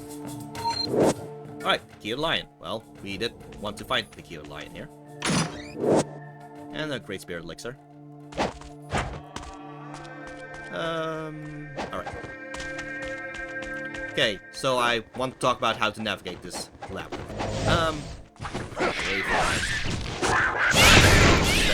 Face up there. Okay. So, I already talked about the cat fiends. There's this upgraded version of these flare shadow fiends. This one has more of a pincer kind of thing. So, the thing with these guys is that they are essentially the same as the Shadow Flare Fiends that we have faced before. The difference being that they are too heavy to actually do these Unitron on. So, you can't really launch them. That said, their health is not as much as, say, the zombies, for example. So, several Flying Swallows would usually be enough to kill them. Or, well, we do have some new additional moves, like this. That is also still an option against them. Yeah, I did not expect to actually fight against them this early, but sure. Anyway, I want to talk about the navigation of this thing. So, what makes the navigation of this labyrinth a little bit troublesome for first-time players is the fact that these ghost fish, they do respawn. It's kind of a double-edged sword, really, because if you just know how to actually fight against them, honestly, they are gold mine. Like, after a while, the amount of hits you are doing, that also multiplies the money you're getting. So it's not just ultimate techniques that is doing that. So, if you're doing this and they never get the chance to actually hit you, well, that just multiplies the money that they release. So, if you were still having trouble with money, these ghost fish are a gold mine, really. But, okay, so but it can be a little bit tedious to keep fighting the ghostfish like this. Well, I already showed how to face off against them with the Forgotten Flail. I already showed how to face off against them with the Dragon Sword as well as Kitetsu. There's also the Lunar. The Lunar, you can essentially do the same thing as the Dragon Sword and the Kitetsu. Just keep jumping and press X. Keep jumping, press X. Because Ryu, when he does this slash and then does an immediate jump afterwards, he actually jumps off the ground way quicker than the ghostfish have a chance to actually hit him. So yeah, that's also an option with the Lunar. So yeah, also something to keep in mind. Okay, but yeah, about the navigation. Yeah, about the navigation. So, this is the entrance of the labyrinth. The moment we are in here, really, the labyrinth is not that much of a labyrinth, really, because the dead ends, they come very quickly, actually. So, yeah, okay, oh, here's the dead end, but at least you gotta get a chest from it. Okay, well, then just continue back and... Okay, just move this way. Okay, so now you can go left or right. Well, if you go right, well, again, the dead end, which gives you Gen here, Gen's Diary, again, comes pretty quickly. And now here, oh, comes pretty quickly as well. So, in terms of labyrinths, this is quite a basic labyrinth, really. You, if anything, I think the trouble would be that you would kind of get overwhelmed with all the ghostfish and you would lose your direction. That's the bigger issue than the actual navigation of it. However, this is why it is important to know how to actually deal with the ghostfish rather than actually navigating the labyrinth. Because if you know how to handle the ghostfish, you can kind of do it on autopilot. And when you are doing that on autopilot, you might as well just kind of keep in mind, okay, what direction was I facing the entire time? Because, here, yet again, we're gonna, you know what, might as well just show the Lunar here.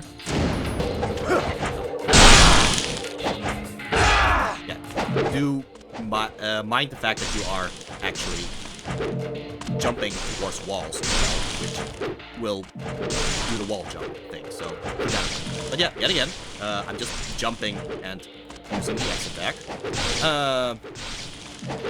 But yeah, just kind of keep in mind, okay, so when we first entered this area where we fought against the ghostfish, I was trying to head that way. Well, okay. Actually, I was trying to head this way. But yeah, if you first enter this place, you just want to head that way. Okay, try to keep that in mind the entire time as you are essentially on autopilot, killing all these ghostfish on autopilot. So yeah, just kind of keep the direction in your mind. Eventually, you don't really need the map as long as you know to keep the direction of the labyrinth in mind.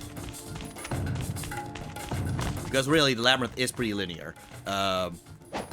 Even if you have a dead end, usually you at least get something out of it, so it's not even that bad if you actually do reach a dead end.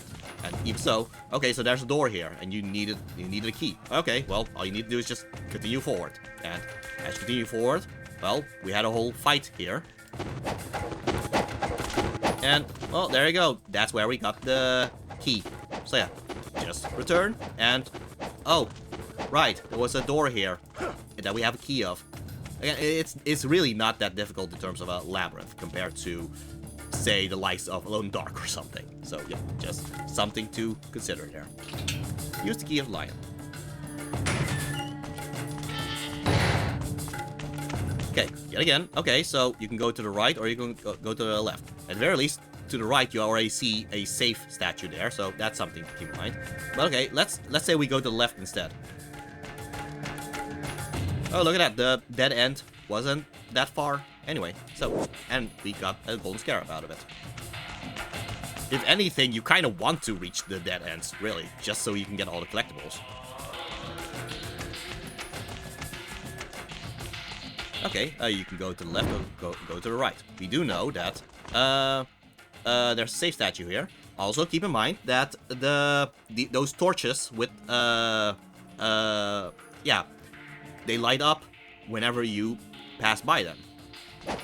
There, which gives you kind of a waypointer to show you. Okay, so you've been here before because these torches are lighted up. Okay, something to keep in mind.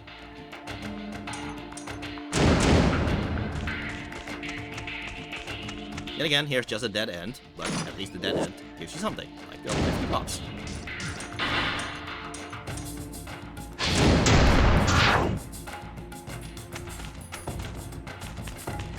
Okay, how about we go in this direction then? Well, okay, I see a door there.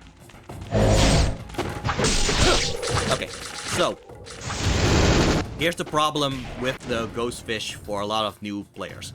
Oh, we are now going to have to face the ghost fish along with some enemies.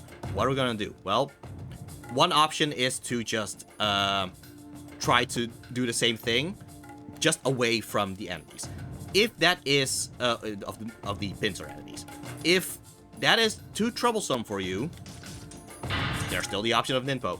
Like, the art of the Inazuma literally attacks all the enemies that are in range, right? Well, there are multiple enemies here, and the ghost fish just need a single hit in order to die.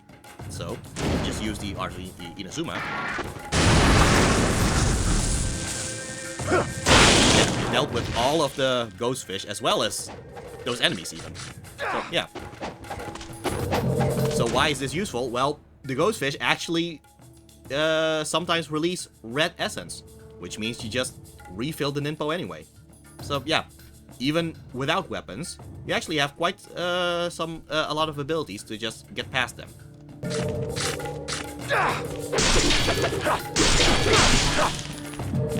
Also, if you are good at button mashing, the moment they actually are biting you, you can just keep mashing buttons, and eventually they will let go pretty quickly if you are quick at button mashing. Even so, if you're not good at button mashing, all these abilities are still there, you know? And actually, if you are speedrunning, turns out there is an ability to outright ignore the ghost fish, funnily enough. So, what do I mean by that? Well, here's the thing with the way the jumping works. Because, okay, you are jumping in a certain direction, and it's like a set distance for Ryu to jump. Do notice, however, that instead of holding a direction and pressing jump, yeah, like this is just holding a direction and pressing jump, you can also just flick the control stick in a certain direction and then pressing jump, like this. Yeah. In fact, you can actually be a little bit more precise with it. Okay, here's the funny thing about that. If you keep doing that, so keep flicking a certain direction, then pressing X, and then do that again when you are getting an on-landing status, yeah, you can actually keep jumping.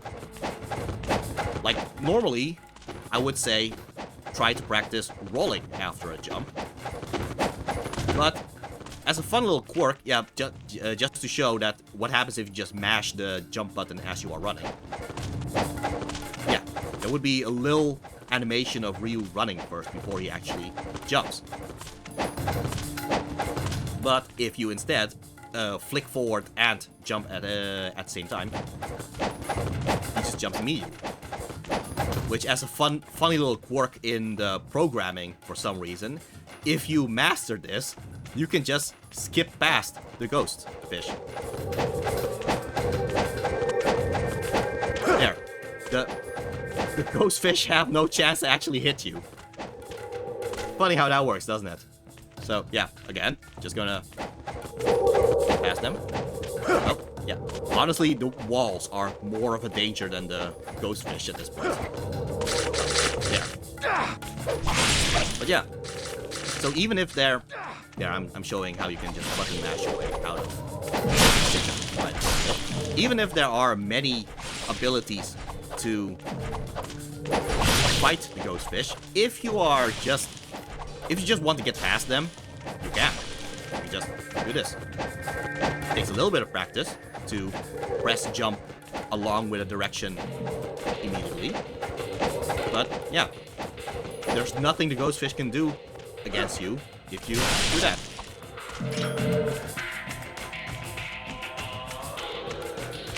Okay, but yeah, there was the door of a with a lioness head on it. Guess we should find a key of the lioness then. Oh well, as we are heading this way, big field here. You would think there would be a fight here, but funnily enough, there is. There is no fight here. Like, kind of interesting, but you do get a golden scarab out of it. Okay, so 2 paths here. One with ghost fish and one without ghost fish. Okay, might as well just go through the one without ghost fish first. Well, it's a dead end, but we get something from it. Great Spirit Elixir. You know what? I know for a fact I will never actually return. Okay, actually no, I will return here, pretty shortly actually. So yeah, keep that in there. But okay, let's go with the weapon that you're actually meant to use against these ghost fish. Again, pressing the X button until Ryu does that spinning around thing and jump. And press X and just continue. You don't even have to time the X button when you are landing. Just look at my controls. I'm just mashing X the entire time. All I'm doing is mashing X, and then the moment I actually see the animation that I was talking about, that's when I just press jump.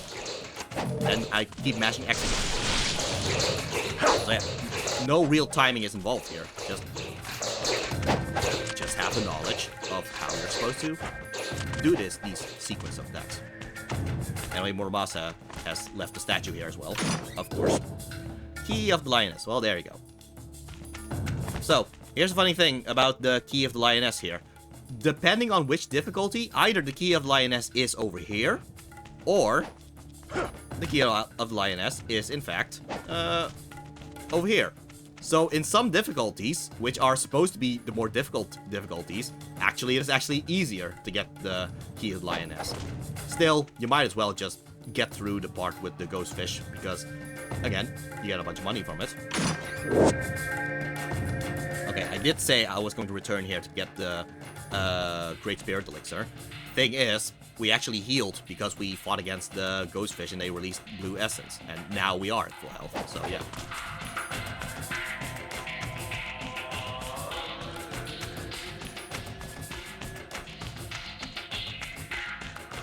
And if it is a bit too difficult to remember the whole sequence of attacks with the Vigorian Flail here, like, if for some reason that's a bit too much, Vigorian Flail essentially still allows you to do the same thing as the Dragon Sword and Kitetsu and the Lunar, as in just keep jumping and X, jump, X, jump. That's still an option, so yeah. There's actually a lot of ways to deal with the ghost fish.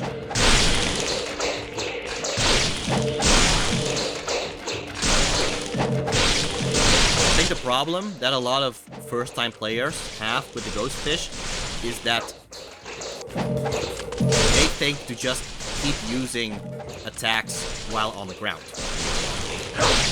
But the thing is, the combat system is made so that the last few slashes of the combos are slower, giving the ghost fish the chance to attack you. And yet again, that's not a case of skill.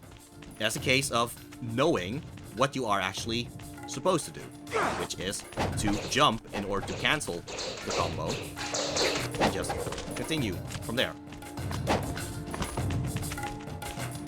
Alright, we are going to head towards the, I guess, the final boss of this entry, at least. So yeah, this is the boss at the end of this chapter. And after this, I will end the stream. Well, after saving at the first save point of the next chapter. Although now I wonder if I'm actually supposed to... Actually, you know what? Before I actually head towards the boss, I do want to point out to a certain ninpo. Because I did point out that, yeah, Arthur Yuzuma just attacks all enemies in the area. You can also use fire wheels. It's a shield of fire, so obviously you don't even need to actually attack the ghost fish. You just run past them at this point. At most, you're kind of hoping for them to maybe drop a red essence so that you regenerate the fire wheels that you used.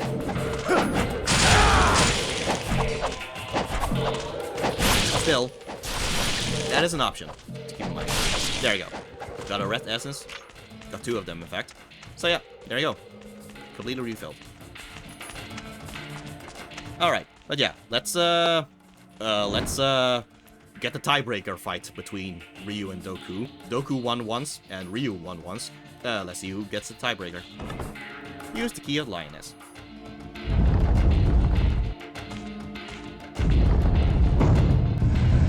Oh, look, another deity.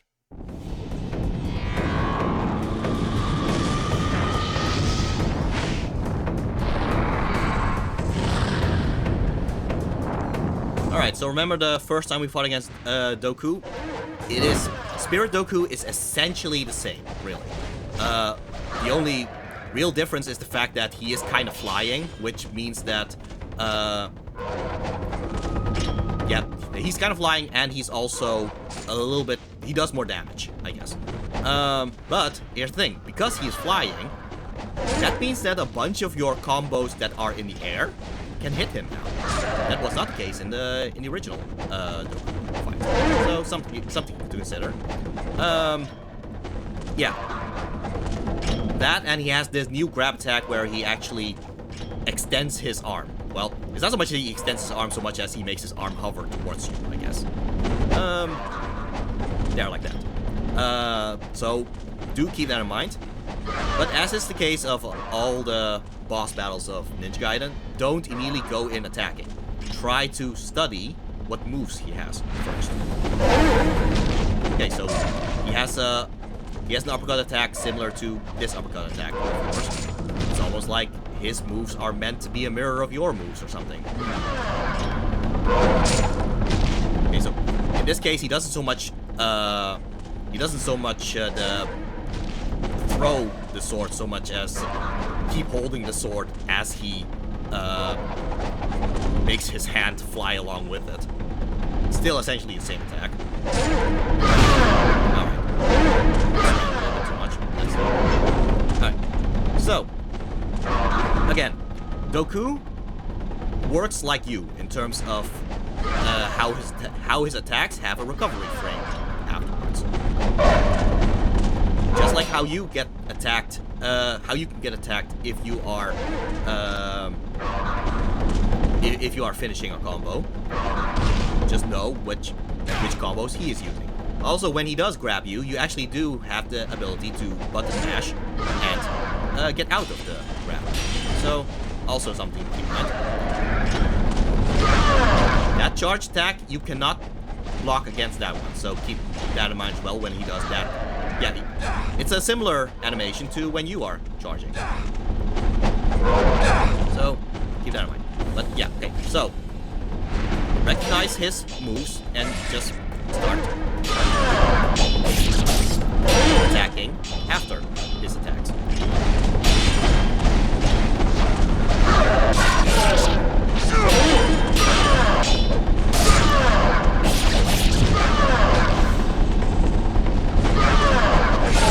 As a reminder, this game was made with the same engine that was used for Dead or Alive. Because even though Ninja Gaiden existed before Dead or Alive, Ninja Gaiden as a franchise used to be a platformer game on the NES. Then Tomono Itagaki made the Dead or Alive fighting games. Then he got the reins of the Ninja Gaiden franchise because Ryu Hayabusa was in Dead or Alive, and yeah, that's how this modern franchise started. This modern franchise essentially uses fighting game mechanics in an action game. And what do you do in an action game, in a fighting game, when you face off against other players? Well, you try to study how they fight first, and then you start actually attacking them. There you go. Receive the curse. Become a fiend.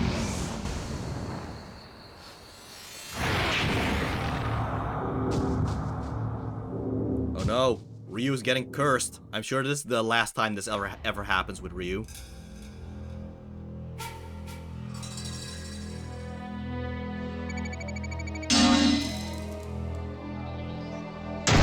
Alright, so we are heading towards the end of this stream. I'm just gonna find a save point and then, yeah, get to the conclusion of this chapter. Chapter 18, The Core. Doku's hate continues to slowly transform Ryu. Feeling the blood of the fiends pounding in his veins, Ryu stands before the gates to the source of all evil, the core of the Imperial Palace. Right, so I did talk about some kind of... oh, well, let's actually get rid of these guys first. Again, just go through the motions of the Figorian Flail here. Even though Ryu is cursed to be halfway of a fiend, I guess, that does nothing in terms of gameplay, really. It's just the story happening. Everything you do is still essentially the same. Alright, so yeah, like I said, I did talk about some kind of animation that happens whenever you grab a deity, right? Well, there's a deity here. Oh, there you go. An animation for it. Who would have thought? Raptor, the deity of sentiment. The idea of sentiment, I wonder if someone could make some kind of essay about the idea that Ryu himself is kind of like the ninja of sentiment or something. Food for thought.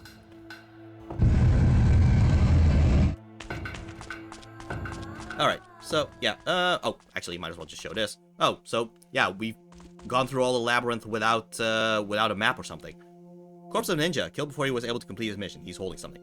Oh, the map. Oh, thanks, I guess. But, yeah, this is generally just because the first time you went through the labyrinth, you are meant to be a little bit lost, just to make it a proper labyrinth.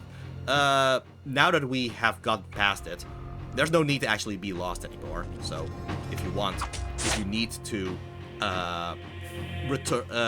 backtrack through the labyrinth, now you can get a more proper view of how the labyrinth works, which yet again just kind of shows that it's mostly a case of just reach a dead end and just continue back where you left off. It's not that much of a labyrinth when you really compare it to a lot of other labyrinths in video games. Also, I heard Ayane. Who is the Holy Figure Emperor? A multitude of foreign powers have conspired to find out, yet none have been able to do more than scratch the surface. You must uncover the truth with your own eyes. And she gave us some rice balls, which is nice of her. But yeah, I'm gonna save now. So yeah, and I guess we are heading towards the end of this stream. Yeah. So, I'm sorry for the amount of complaining. I'm just very passionate about the previous chapter in particular, mostly because it was just that effective on me when I first played it. And just seeing it kind of get simplified to that point that I don't, in a way that I don't like. Yeah, it is what it is. I still love the game, just to be clear. Like, I'm complaining because I love the game. But yeah, like I said, this entry probably has the highest of highs and also the lowest of lows. So, unfortunately, that is just what it is. The next entry is going to be the last of Ninja Gaiden Sigma. Yeah, chapters 18 and chapters 19 are in fact are in fact the last chapters of Ninja Gaiden Sigma. So yeah, we are actually heading towards the end, and that's going to be next next Monday. I'm not too sure right now whether I will immediately start with Ninja Gaiden 2 for the Ninja Gaiden for beginners. Maybe I might take a break for a bit. Who knows? I'm still kind of considering what I am going to do. But at the very least, we are heading towards the end of Ninja Gaiden Sigma. Yeah, no worries. Yeah. Okay, so I did do a repeat of a lot of the basics of this game at the start of this entry, but are there still a bunch of questions? Because, well, I still have the game on right now, so if there are any questions, I wouldn't mind either reiterating the answer or to clarify a bit in the meantime.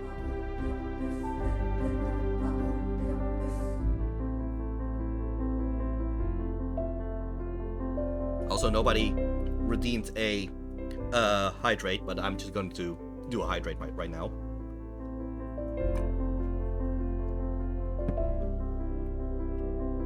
Oh, I can redeem a rant if you want. About what? I'm curious about what. So, to bring everything back to where this essay / ramble / love letter to Ryo Hayabusa began, it is funny how, the ramble did. The animation does talk about Ryu, so yeah, it does kind of make sense that this is used here. About puzzles in Ninja Gaiden games. Alright. Yeah. Again, I was bothered by the removal of the puzzle in the pyramid and all that. Yet again, it's not like the puzzle was that difficult, really.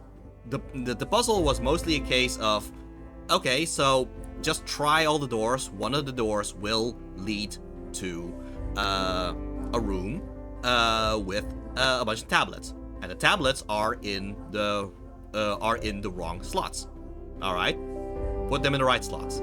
It's not much, really. Like, there's also a little extra thing in a lower floor where there is a mirror, and in the mirror the pedestals are on fire, but the pedestals in real life, they are not on fire.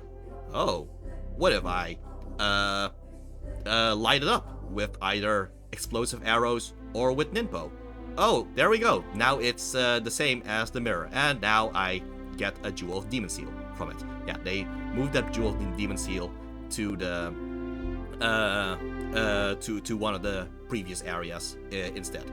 But yeah, so if it's that simple of a puzzle, why should I be that angry about them removing it and instead just having you fight against 3 berserkers?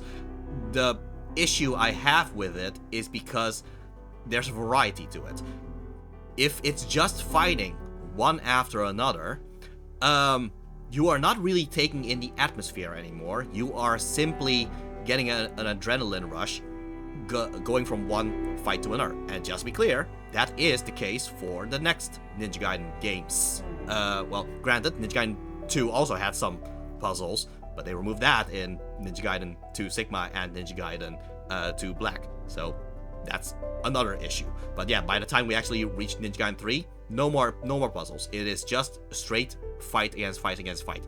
At the very least, they kind of embraced it at this point. But what I found so interesting about the Xbox Ninja Gaiden as well as Ninja Gaiden Black is the fact that it's not just an action game. It's an action-adventure game.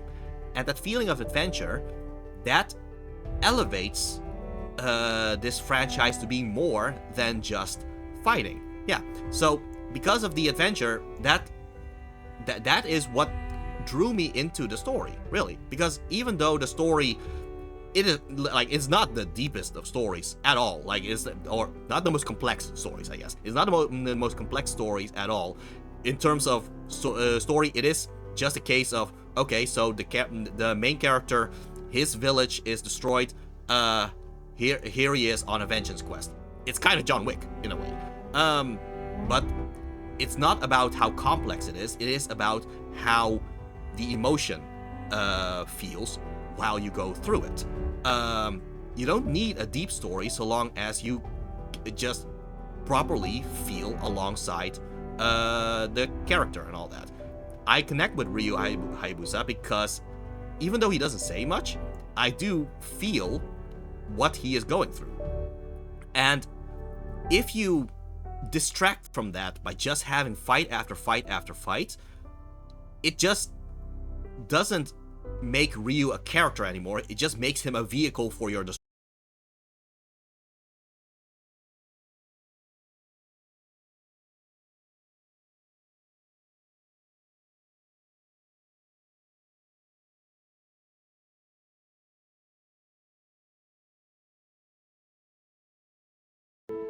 Okay, yeah, there's a connection issue. Hold on. Okay, there was a little connection issue, I think. Okay, yeah. But yeah, when Tomonobu Itagaki made the Xbox Ninja Gaiden, he actually thought about Legend of Zelda as a reference point. Yeah, we're back. Yeah, good. Yeah. When Tomonobu Itagaki made the Xbox Ninja Gaiden, he took Legend of Zelda as a reference. Which goes to show that the idea of adventure was always in his mind.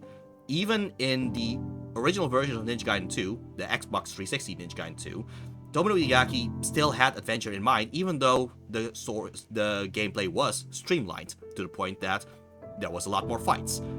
Still, you were supposed to walk around and explore the area a bit in order to find diaries and all that.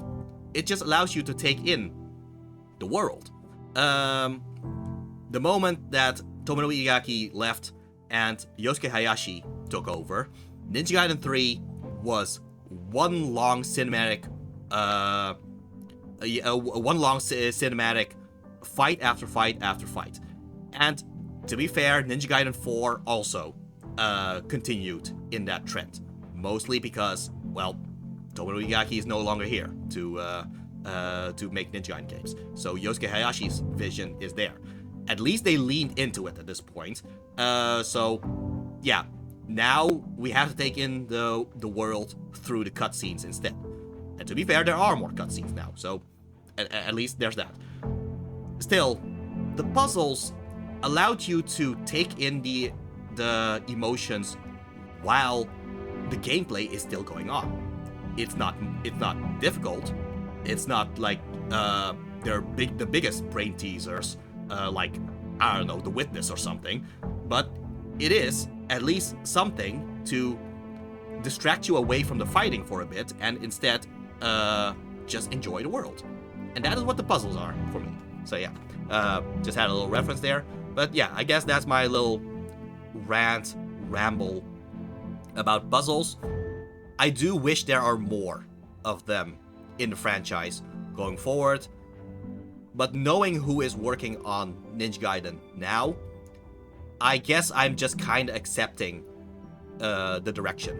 And to be fair, the direction is actually more along the lines of what the original NES Ninja Gaidens are. So I guess there's some consistency there. But yeah, I fell in love with the franchise because of the Xbox Ninja Gaiden and the original version of Ninja Gaiden 2 on the Xbox 360. So I am just missing that at this point, I guess. But yeah, still very much looking forward to more Ninja Gaiden games, and I really hope that the franchise still continues, especially after Ninja Gaiden 4, which, despite all the things that I just said, I still love Ninja Gaiden 4. So, yeah, yes, me too. Yeah. Alright, anyway, I think that would be it for this stream, so I am just going to, end the stream with that. So, remember, if you strive to be better than your enemies, be better for your friends, and be better than yourself. Take care, and see ya.